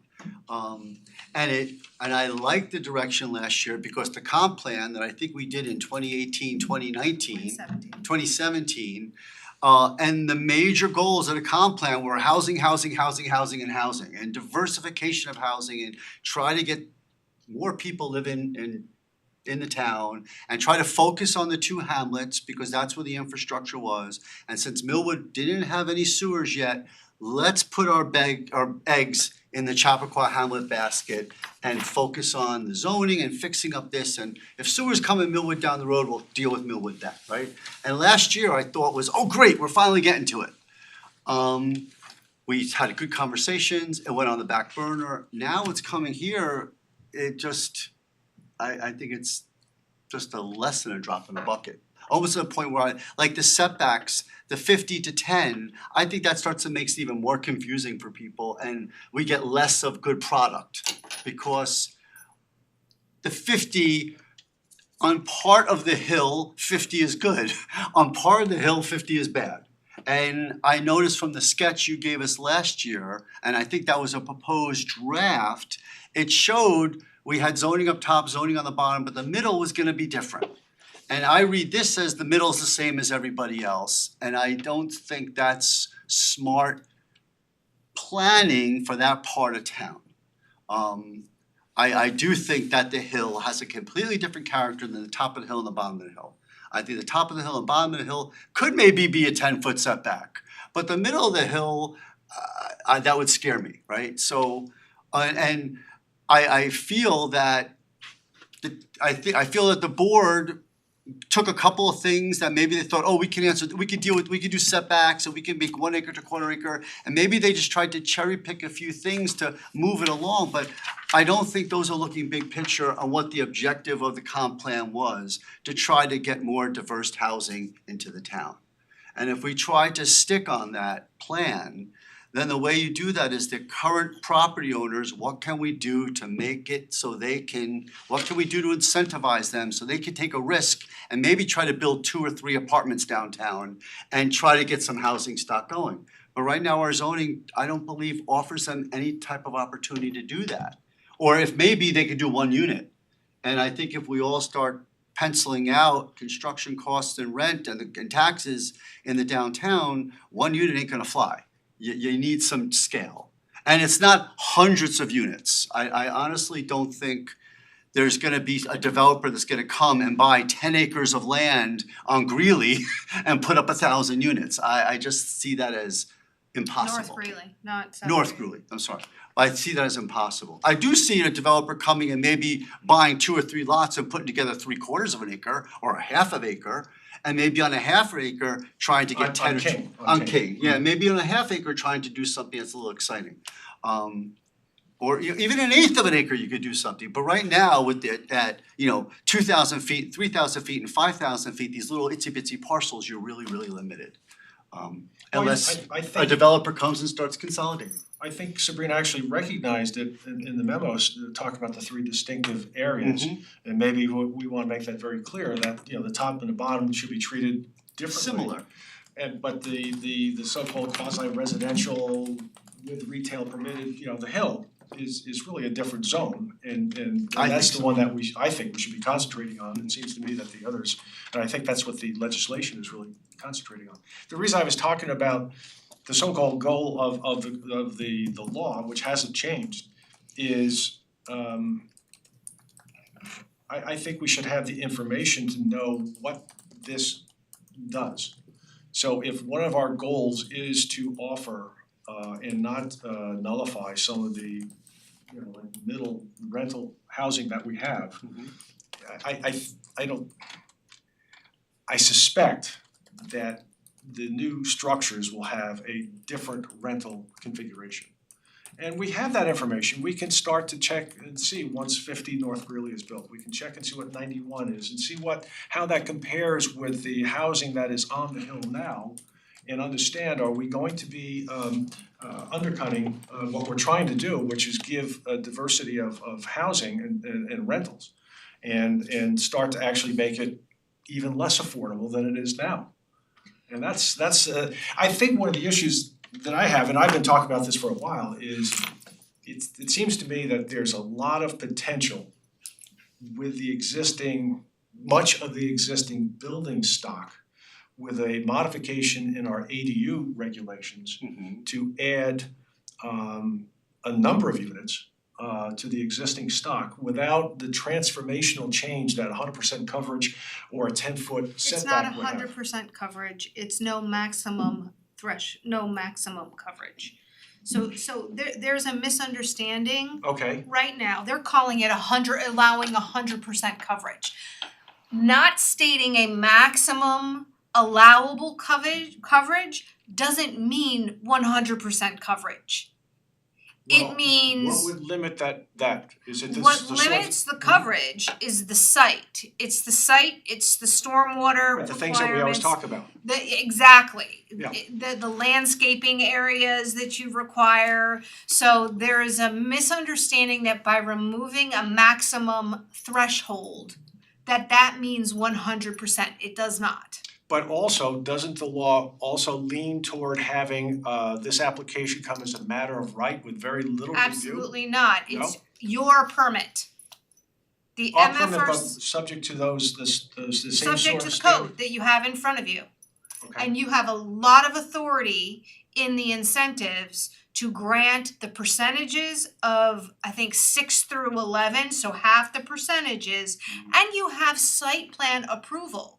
You approve the permit, the basic permitted density, the number of units that they're proposing. This permit solely rests within your purview of site plan approval. So if you don't like the 10-foot setback, and they can meet the 10-foot setback and you wanna push it another 5 feet back, you have the ability to do that. It's not, you have the ability to work with the applicant to justify why they should do that. That's, okay, Okay, because if it's 10 feet, they're gonna say the code says I can go 10 feet. Right, that's what And they're pushing. gonna max out square footage because Right, but they're there's looking also codes within our code that says on the street wall, you have to be similar to your neighbors. Right? So in the middle of King Street, if you get an application and they wanna move it up 10 feet, there's codes on our book right now that if their neighbors are back 30 feet, then that should be consistent with the surroundings. So my preference would be that you start with that basis and say the law should be, if you come in with an application, you start off with the current coverage, you start off with the current setback, then you apply to the planning board if you wanna do something different. And So you that's justify not the way this law is I know written. that, and that's my problem. I 'Cause I know, think it should be the other way around. I hear ya. Because if it comes to us that way, we are necessarily on the defensive. And we all know what that means in terms of lawyers getting hold of it. I know. And folks like Jeff driving through it with his truck, through the zone. His big truck. His big truck going through, and it just, if you do something like that, with again, the same sort of policy concerns that you're trying to take care of, but at the same time, not being as potentially transformational with, and being on the defensive, sitting there saying, I want 10 feet, the code gives me 10 feet, and we're trying to argue, well, you know, your neighbor is at 25 feet, Yeah, and they're saying it's reasonable, then I'll be at 12 feet, it's like, no, come on. There's a certain developer in town, I could definitely see if they came in with 10 feet and we said, no, we want you to push it back to 30, they would blow their cork Of course. and go Oh, crazy. absolutely. Any developer would, And because it's because they money. would, that 20 feet is all their square Yes. footage, right? Correct. So, and I guess that, you know, and I know you say that we're discretionary, but still, does it let the applicant fight us saying that, no, you know, you guys are too discretionary, does it open us up for a lawsuit? Yeah, If- but being here's the thing, arbitrary. I Not don't being think, arbitrary, I yeah. don't think, listen, I Article 78 city. understand, you have never had a flexible front yard setback. What you have been flexible with is site planning. The location of the building, the amount of green space, where the dumpster is located, protection of the neighbors, how does it blend in with the neighborhood? You can't regulate a front yard setback. That is if they don't meet 10 feet, or if they don't meet the 30 feet, they're going to the zoning board for a 10-foot variant, or for 20-foot variance. Do you know what I'm saying? But your board issues this permit, and the legislation gives you authority over the unit count that can occur. It gives you authority over the percentage increase for 5 of them. And you also, as part of your planning, determine landscaping. You determine driveway access, you determine garbage removal. Those are all of the site planning elements that you have directed for other downtown projects. But we haven't seen very many on King Street Correct. because they've all failed because of stormwater. Correct. And so we really don't have that experience. That's all been downtown, and that's been fairly easy and clear because it's a business district. Yes. This is more of a mixed It district. is, but you also have stormwater with these. Oh, yeah, exactly. I mean, So I mean, that to me is, as I mentioned last time, I think is really the big challenge, and there's more challenges. I mean, even if we Sure, use our there's a nice standard count. code for 35 feet average, to me, the site that is going to be presented to downslope neighbors north of King Street, I mean, looking at, we use this, average 35 feet, right? I wouldn't say it's an average, it's from the midpoint of the roof to down to the Great. surface. Yeah, but where? Is it the I grade or don't is it know the Yeah, average? because it's always been an average all the way around, so I don't in think any it's event, I don't know looking if up it's an from from the neighbors on King Street, they're looking Exactly, at well, this and that's vast thing. view shed, and you've always asked for a view shed analysis. Exactly, shade, view shed, sun, the whole Exactly. routine. So I mean, these are the things that we really. Absolutely, and those are things that you do today. Yeah. And there's no regulation that says view shed, that talks about a view shed in our code, I know that, but don't tell people. but you asked for it. right? You know, the Yes. site plans, Yes. I mean, these are just regular, so capricious? No. Arbitrary and capricious? No. This is what your board does. So are you saying that you think it's, I mean, for example, what apparently there's some sort of application before the zoning board, or they may consider it.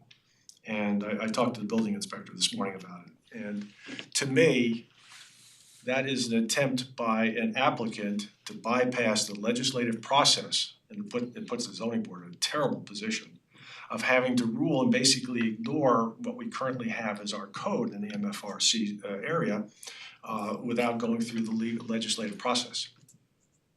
I can't process the application. Good. I cannot process an application under this code today. I've had 3 different applications come in trying to apply for the MFRC. I've rejected all 3 of them because the conflicts in the code. The front yard setback isn't a conflict, okay? That's not. What is a conflict is the building coverage. And there was one other, and, Acreage, sorry? and the acreage. And that's just a no. Yeah, okay, yeah. That's not a conflict. Okay. Okay, there is also an alternative way that a good attorney can get in with a smaller acred property. And I don't know, you know, that's a question for legal. Can they apply through this section of the code? This is the reality of what I'm dealing with, and I haven't been able to process those 3 applications because there's a conflict in coverage in the code. And I would question the backdoor approach to size.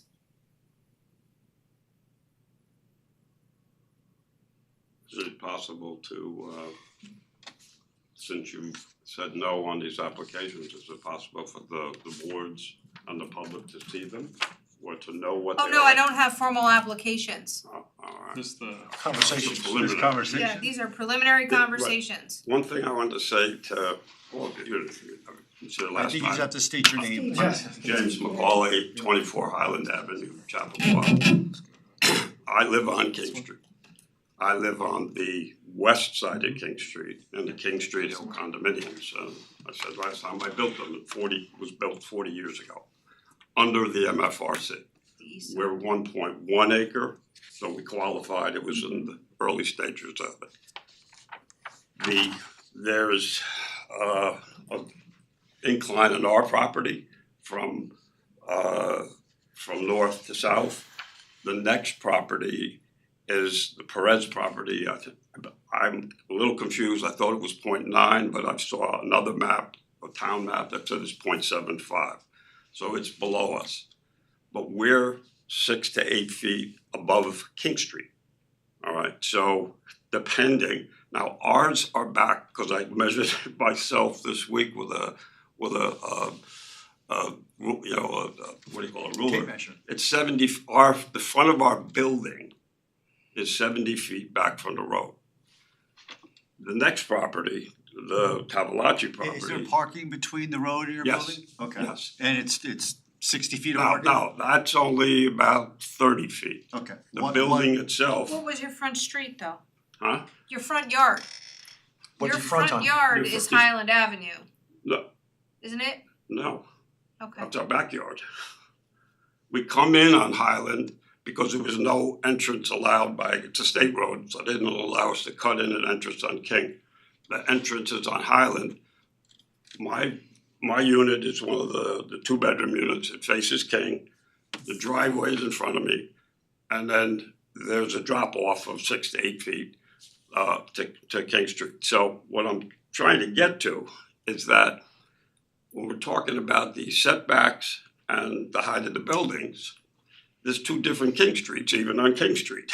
The other side that the 211 application is on, those are at street level, they're at sidewalk level. So the setback is, there's some of the buildings are back the buildings themselves are back further. That 211 is only back about 15 feet now, I think, the existing building. So if on one side, so I'm looking at it as a resident, and I think we do need more housing, no question. I also know that a unit in my complex is renting for over $4,000 a month, so they're not gonna, if anyone builds other than low-income housing, today's building costs, today's property costs, it's gonna be, the rents are gonna be not cheap, they're not gonna be low. So I'm thinking that as I've read, and I haven't seen any depictions of it yet, but I'd love to see that across King Street, if it's, 5 or 6 properties of townhouses all along in one, it's gonna look like the what do you call it, the Chappaqua Crossing Street. When you look down that street and all you see is condos on either side. So I think I understand the need for housing, and I understand the desires of a builder. I've done it myself, put my own money at risk, my own time and effort over time, and I've done it in other places also. But here there seems, rather than the entire code changing, is there a different way to incentivize the developer to take some risks and put 3 or 4 units, put more units in than would be allowed under the MFRC, but not to do away with the MFRC, because that 100% lot coverage, and that's what was in that application, is rather scary from an owner, from somebody who's lived there and so on either side of the street. And it may not be feasible on our side. Now, the similar things happen south of Prospect, that at least on the first couple of properties there, the houses are significantly above King Street, although they come in differently. As you get down then towards that the complex where there's the cleaners and so on, those are pretty much at level with King Street. But I'm wondering if the objective of the town and the objective to the developer can't be met with somewhere in between, without throwing out the whole code. Because the code wasn't written for this type of thing. It was written for Old Farm Lake. It was written for Chappaqua Commons. It was, it wasn't designed for this by any means. So maybe there's another way to get to the same result without the scale. And the other part is, over the past decade or so, each time a major change has been offered or suggested, the board has come out and sent out questionnaires, it's sent out, there's been a lot of information. There were seminars, there were questions, Pace University was hired.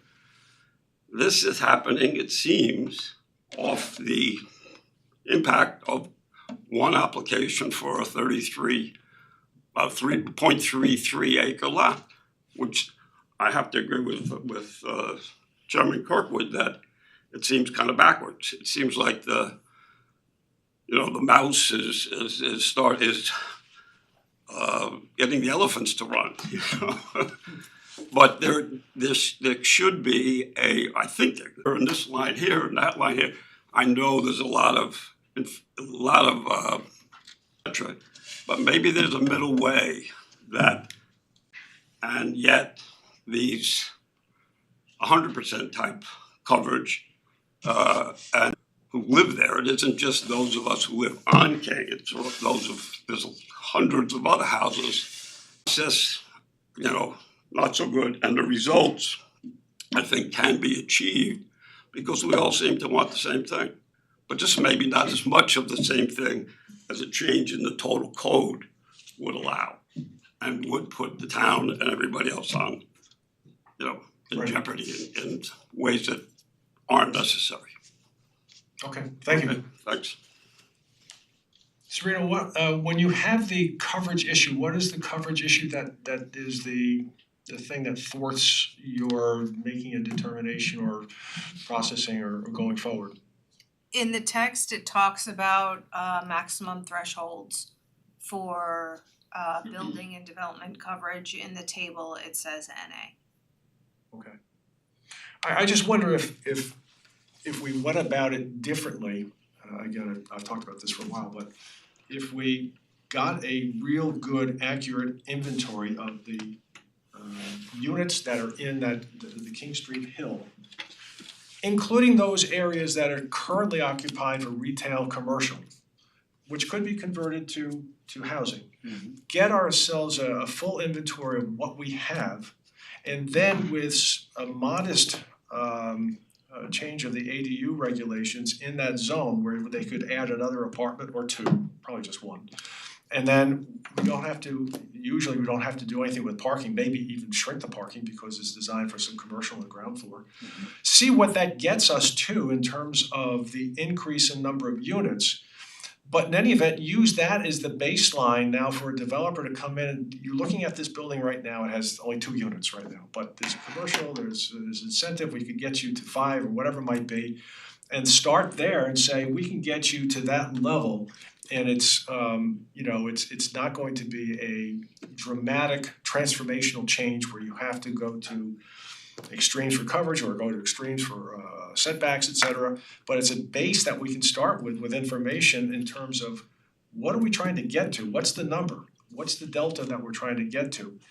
My sense is that the delta, based on the proposal, between what we could get to reasonably under the proposed changes and what we could get by changing the ADU and retaining more of the modest rental income, rental units, is not that significant. We could get there with a whole lot less impact to what we like about the King Street area, which is the greenery, the trees, the setbacks. It's irregular setbacks. Every single building is setback at some different level, which I think adds to the the charm and scale and nature of the place. But maybe use that as the basis so we understand what we're getting to, what we can get to. And again, I would suggest that a better way to do it is to be more subject to the, I think Sabrina raises a really good point in terms of, okay, you set that in the law, then they just go to the zoning board for relief. So, that how do we take care of that and how do we avoid that? That's an issue. Yeah, I mean, but if we have it in code and again, the zoning board they're good, smart people. They they react well and they know what they're doing, and so they're dealing with minor changes. It's not a wholesale change where you're coming in and doesn't matter what the code says. I want 5 stories here. No, you're not. Oh, they won't do that. Of course not. And again, that's an extreme example, but it just seems to me that that could be a better route and also more information to know where we are. I think we're dealing a little bit in the dark. In your referral, right? Let's break it down a little bit so we can I summarized the discussions you had. We talked about the 3 distinct areas in the BR or on King Street. Is King Street the only place this occurs? It's in the BR zoning district on King Street. And that's it, there's no other place? There may be some BR on North Greeley. Okay, but would this apply on the North- BR North Greeley, or is it this only King? It applies to to the BR zoning district in Wherever the BR hamlet of is? Chappaqua, yes. Okay, thanks. Okay, so the conversation has been all about the King Street Hill. So I break down. Should we make that recommendation that we should just talk about King Street and the BR for North Greeley downtown? This Should be a code different issue? exists today for the BR zoning district in Chappaqua. I understand, but should we do something different and just say we're talking about King Street with what we're talking about here and leave whatever you have for the BR on North Greeley unchanged? That's up to you. I mean, I think it's a totally different feel and totally different zone.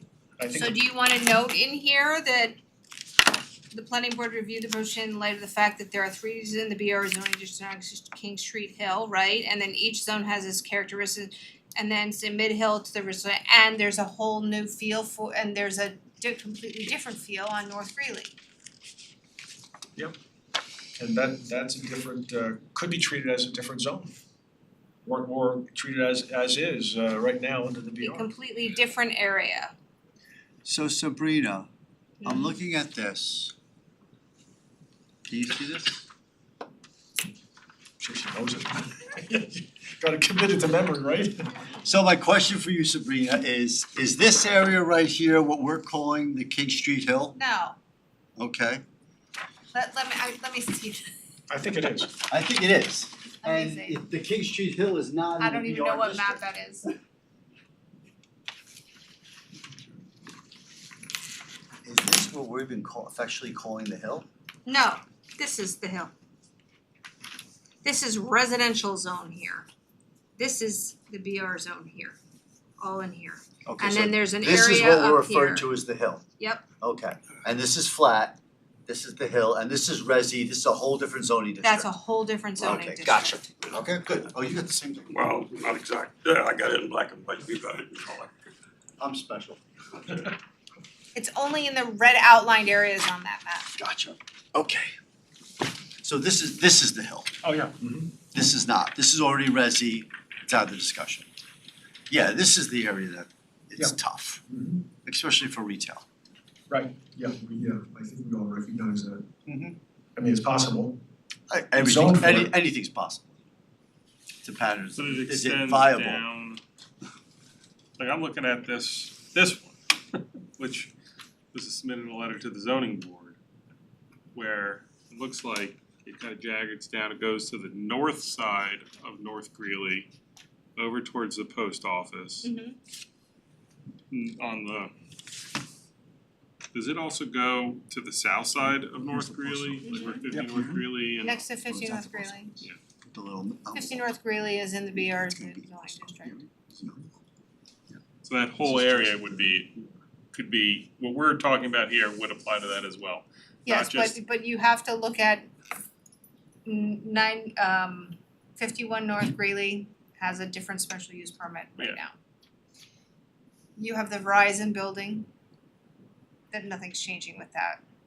You have a town parking lot that will remain a town parking lot, and you have the US Post Office. The So post there's- office could go away soon, who's mailing stuff. I doubt that post office will go away. I don't But think the federal government Yeah. gives up land that easily. you'd be surprised. And that's the developer dreamer in him. Uh-oh.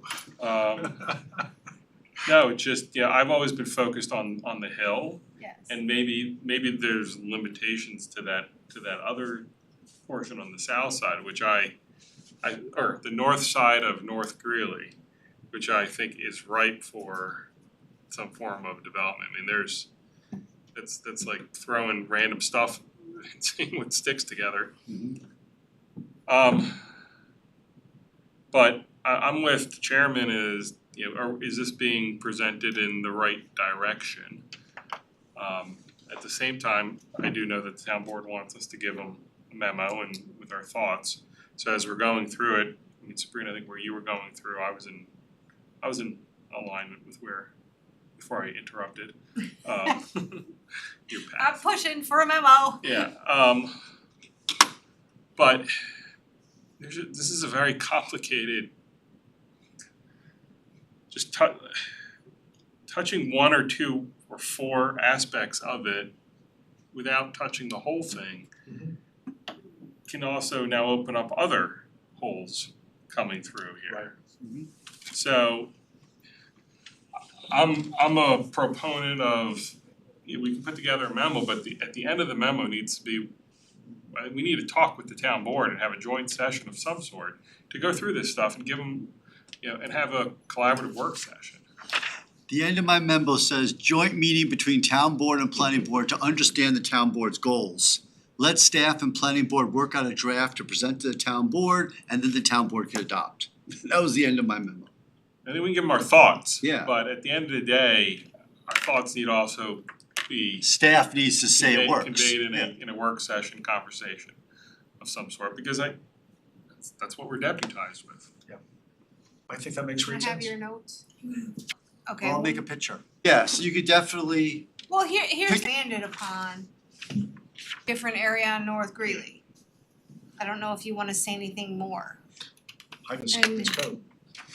say you Which- think this zone should be separated Separate and apart from the King Street Yeah. Hill.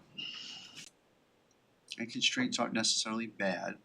And then we go, our next topic have been explored. There was a sentiment that the proposed legislation seemed to be walking away, seem to change the goals. So we have to, I think, elaborate on that. So we understand exactly what you mean there, Well, or what we mean, if we all adopt that. I'm trying to think of a good one. I know. I mean, I see that. Big picture, for the top 5 goals of the comp plan is more housing, is more diversified housing. For the top 5 goals of the Because of because undercutting I think the- it's making it more confusing. I thought the goal was, Coming to you, telling you that there's conflicts yeah, and the back door are. I mean, like the what, like, I There's no need or not, well, the, correct? right? I think there's still confusion left over from before. And when you go from a full acre down to a quarter, Yeah. so that doesn't make it more, It Okay. doesn't make it more confusing. it maybe doesn't make it more confusing, but That's I not the still don't right- hear, I thought those incentives were great for developers to come in and try to think of creative ways to get, Incentives that were there. but we had talked about really Right, I would argue that a goal of the legislation, I mean, one of the things we talked about last year was clarification. But I think, and that is the goal is, one of the goals is to offer, and what we have now, we're going to lose a good segment of what we have now. Right.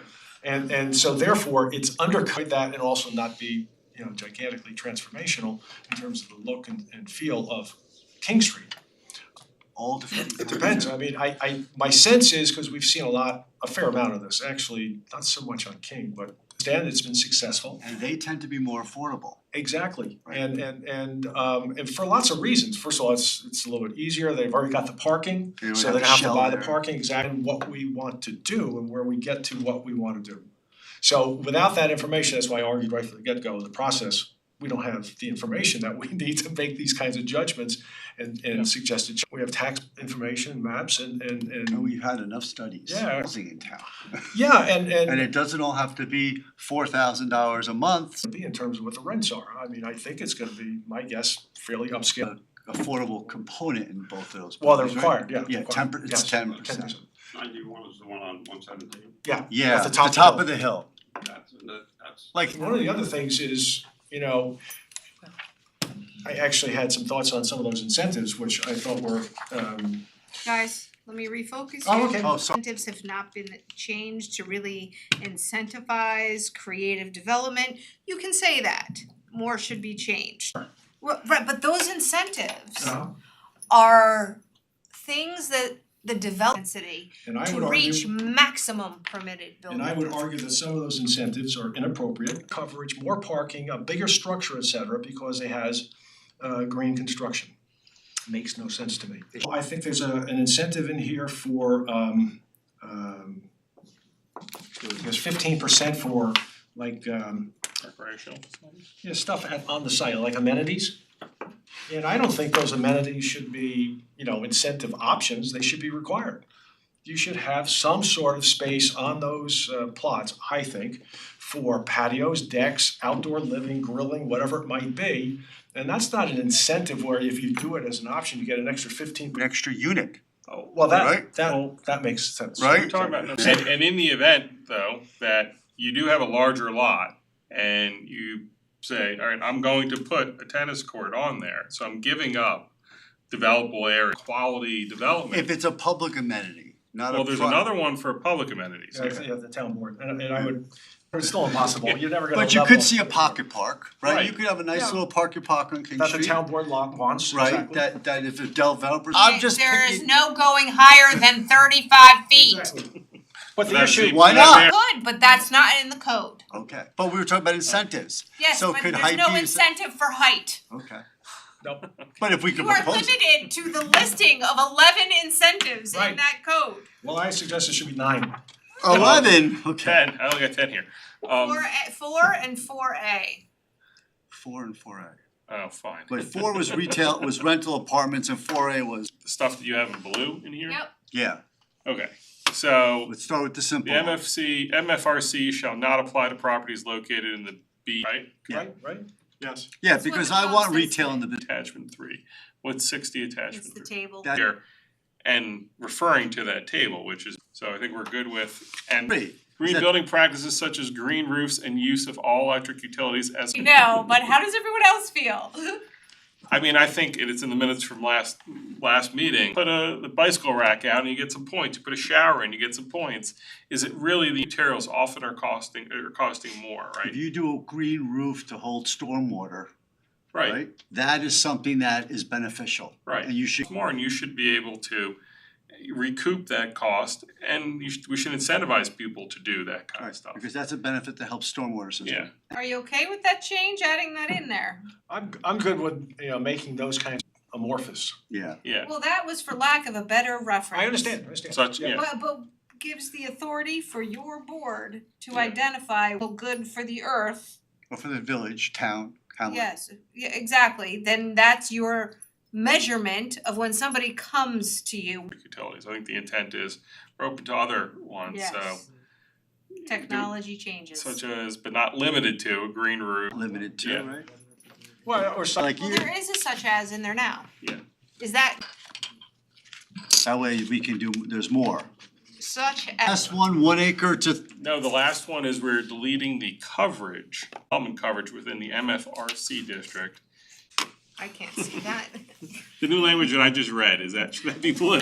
For that, is that new or There old? is no required maximum permitted building coverage or maximum permitted development coverage within an MFRC district. The proposed language, which it used to say for the purpose of these calculations, is this, And sticking with the NA and the chart. Minimum permitted coverage downtown, and we turned that coverage into a community parking lot. yeah, that's what you could have, a parking Okay, lot you with 100% can't coverage. do that on right? the King Street Dave Hill. Paradise. Yeah. Those properties are not set up like. Utility runs and all this stuff. And you have to understand, have a some certain space size left. property cannot do this, period.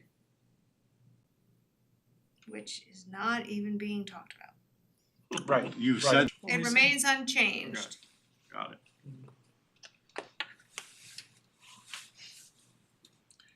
I like, this is, obviously can't cover more than 100%, but as opposed to giving a guide, we can see whether or not, based on your application, there's room for more coverage or less coverage. This starting off with is no maximum, I can pipe it across the street, I can pipe it through this other neighbor's property. And they could in theory, and of course, when they finally went to the neighbor and asked, the neighbor said, no, drop dead, you're not going through my property. Really stretched the truth. We had an applicant tonight that who was extremely transparent, refreshingly so, and strikingly so compared to what. I find it very difficult because I know the kind of pressure that can be brought to bear by an applicant. And really pushing and threatening and all this kind of stuff, as opposed to saying, this is what you got, this is what you get, so consider incentives or otherwise to get to what you think is appropriate for the space, the property. Go, they'll run with it. So if you wanna start with a base.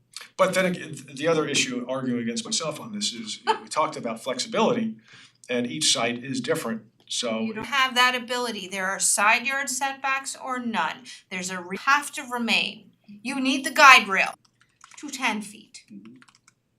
Existing, they wanna be consistent with the and that we need, this is a different distinct zone, and the 10-foot setback is inappropriate for the King Street zone. Drove down this today, I was looking very carefully, and the setbacks of these buildings are all different levels, different sizes, and different setbacks.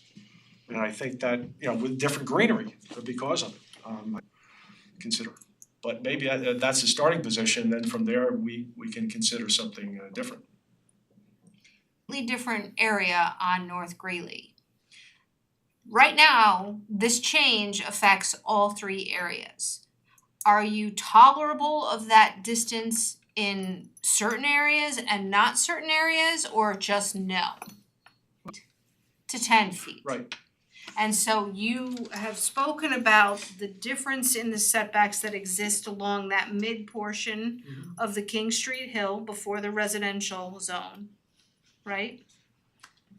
There's the lower portion of the King Street Hill, and then there's the North Greeley side of the BR zoning district. If somebody wanted to do an MFRC on that side, are you opposed to 10 feet there? Zones. Right. Within the BR zoning district itself.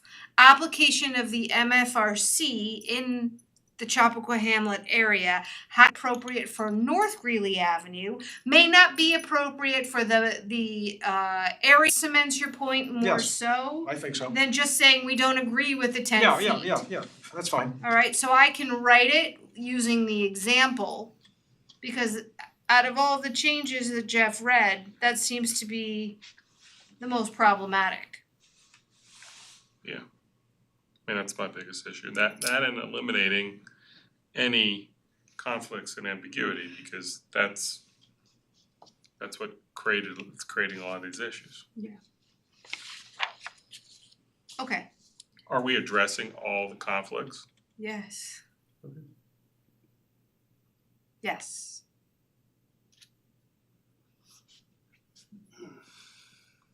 The only thing, As you brought up, a quarter acre, that's a lot more, which is that, well, what is a lot more? We don't know, that's wasn't 1 acre is like 3? free, Yeah. right? So if it's more than 10, that's a that's a 3 times as many right there. And I expect that there's more than 10 quarter acre lots in that area. Could there be under current code or ADU or whatever you wanna talk about? So what are we talking about? How can we do it? How can a developer do it reasonably inexpensively?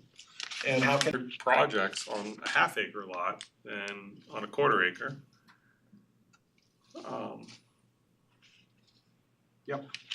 we talked about that for North Greeley for years.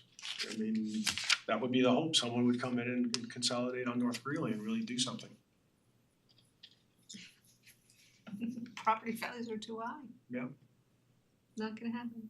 It's gotta be like Bedford, find one where you already got it approved.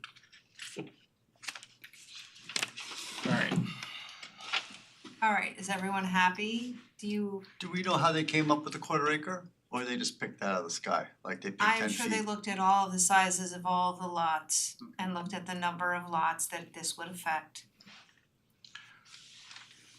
Do you have that chart by any chance? Bar, and how many units are currently, approved and zoned for. And again, where do we, what's the number? What do we get to? And does that make sense? Does that make sense in terms of the discussion?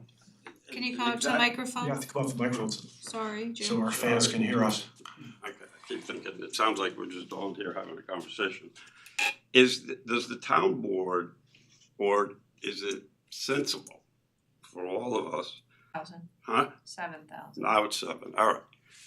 maybe 6,500. It used to be when I was doing Listen, something don't else. quote me on the number, but it's Okay. probably between The 6,500 and point was- 7,000. So let's say there's 4,000 housing units. I'm gonna get hammered on Facebook, I'm sure. That's right. I'm just saying, quote, does the town, including the town board and all the boards, does it have a goal set? Do we want 400 more units? Do we want 200 more units? Do we Wow. want, and I know we have different lot sizes, I know we have the condos, I know we have 4 and 5 acre lots and bigger lots. Do we wanna do that, like where you're all starting from is if you take the downtown area, and just as King Street, that's a very small part of the entire town. But if we add all the other residential pieces, other residential lots, half acre, quarter acre, 1 acre, where what do they call them, auxiliary units could go. Accessory dwelling units. And what, for instance, in this specific case, if there's 40 units there now, 40 living units, and by making some of these changes, you got to 80, how does that relate to an overall goal? You know, that type of thing. So where you're thinking you have a potential goal, and or maybe you don't put it into law, but into this is what we think we should do, and how many of those should be lower income, workforce, etc. That would seem you'd have a goal that you could work to. Then changing these codes you would be doing that in better, I can't think of a better word than an orderly process. That's, you know, it seems like maybe it's something to think about, which I don't know that we have. Right? We don't have that. Thank you for that comment. But we don't have that information. We do not. But you raise, I think you raise an important point, that what's the Absolutely, goal, but- what's the intent? Yeah, I mean, But like, honestly- if we have 6,500 units in town, and if we wanted to do 1%, that'd be 65 units, Yes. right? That could be a goal, 65 units a year, right? It's achievable, right? But we don't know what that goal is. No, we don't know. Or somebody may have a goal, but we don't know what it is. Right, And but our I, comprehensive plan doesn't even have that. Yeah, We that would does never have not, gotten that update, we have Yeah. never gotten that approved had it had numbers like that. yeah, the plan there, it just said housing stock, increase it. and then the other issue that you introduced is not just the number, density for density purposes, but what's the mix, what's the texture? The type, What do you, yeah. exactly. Yeah. So those are really, really big, important questions, and you know, as soon as you start asking those kinds of questions, you have tumult because people start arguing what they We want. see that tunneling with every project that comes in. Oh, yeah, You guys haven't really seen a lot, cause there's not a lot happening. But No. it used to be very tumultuous. yes. So that's, but those are, that's, I mean, for example, I mean, whatever seems to be reasonable for the Kings, we're just, thank God, we're just looking at King Street, looking at that small area. What could it what's the capacity? What does it look like if we adopt this and we give the maximum incentives? Okay, and what would it be if we just did it incrementally with ADUs?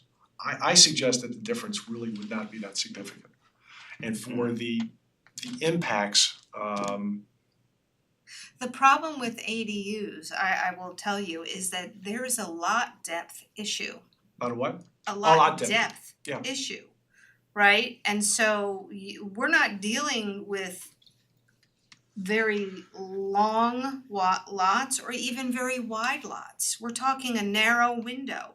And for those few properties, a quarter acre or more, that may have a little more land, they could potentially, instead of having 2 units, have 4 units. Yeah, that's It's and that's nominal. but that's that's the study that needs to be done to know what that number is. That's exactly what I'm driving at. I know.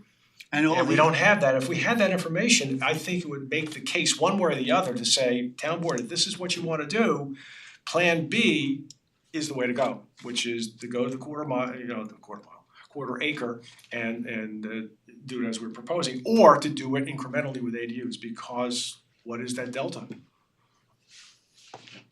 Well, according to this diagram that was attached to a letter to the zoning board, there's, for my eyesight, which is failing at this point, approximately 10 lots in 10 units? 10 lot, well, I'm 10 lots. 10 lots. Oh, Oh, it's I see. quarter lots acre? from quarter acre to over 0.33, over a So third, 10 lots fall into the category, yeah.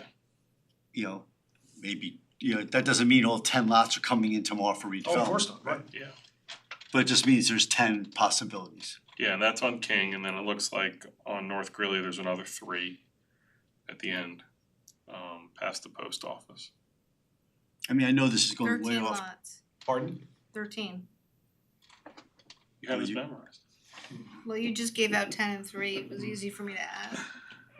I mean, I know this goes off topic, but you're talking about alternate units, like the application we just had, you know, they've got the garage. They're building an unfinished garage, you know, that would be, if we could incentivize them to put a unit on top of that garage, right? But I mean, I know it's not, that would just be a way for the town to get more housing. Yeah, but That- they have a septic system. Well, I'm not just saying though, if that would be like a perfect opportunity for somebody, make your septic system bigger and put in another unit there and then you can rent it out. That just gets more housing But stock. that's allowed now. I know it's a lot, but we as a board aren't encouraging people to do that. Shame on you.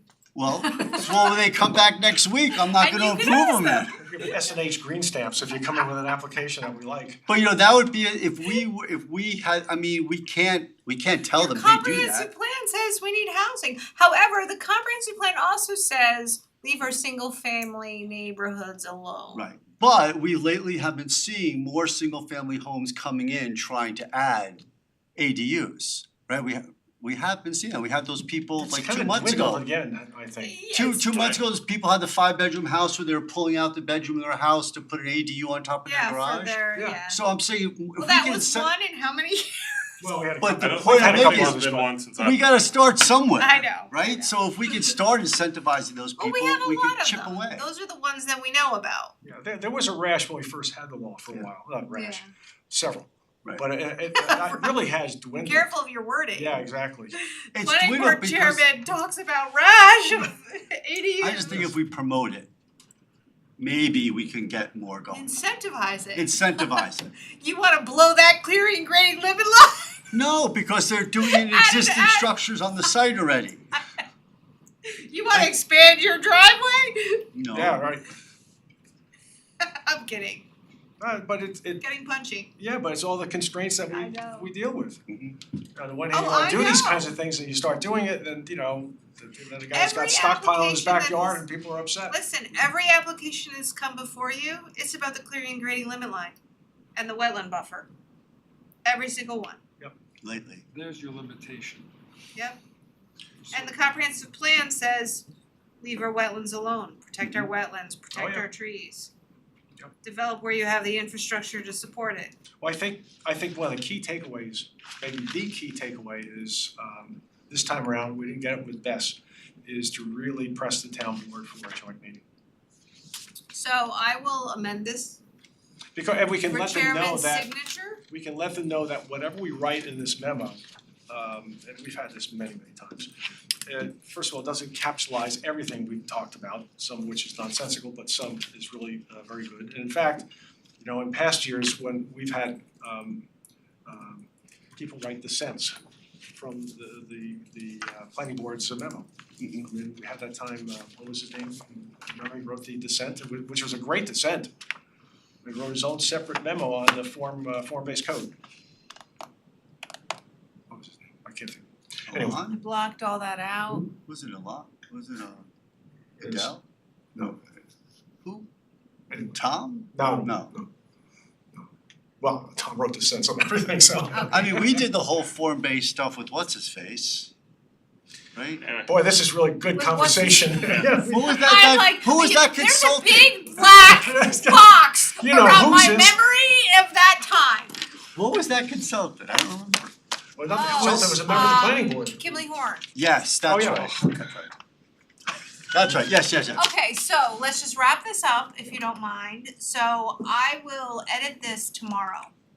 I will send everybody a revised draft memo.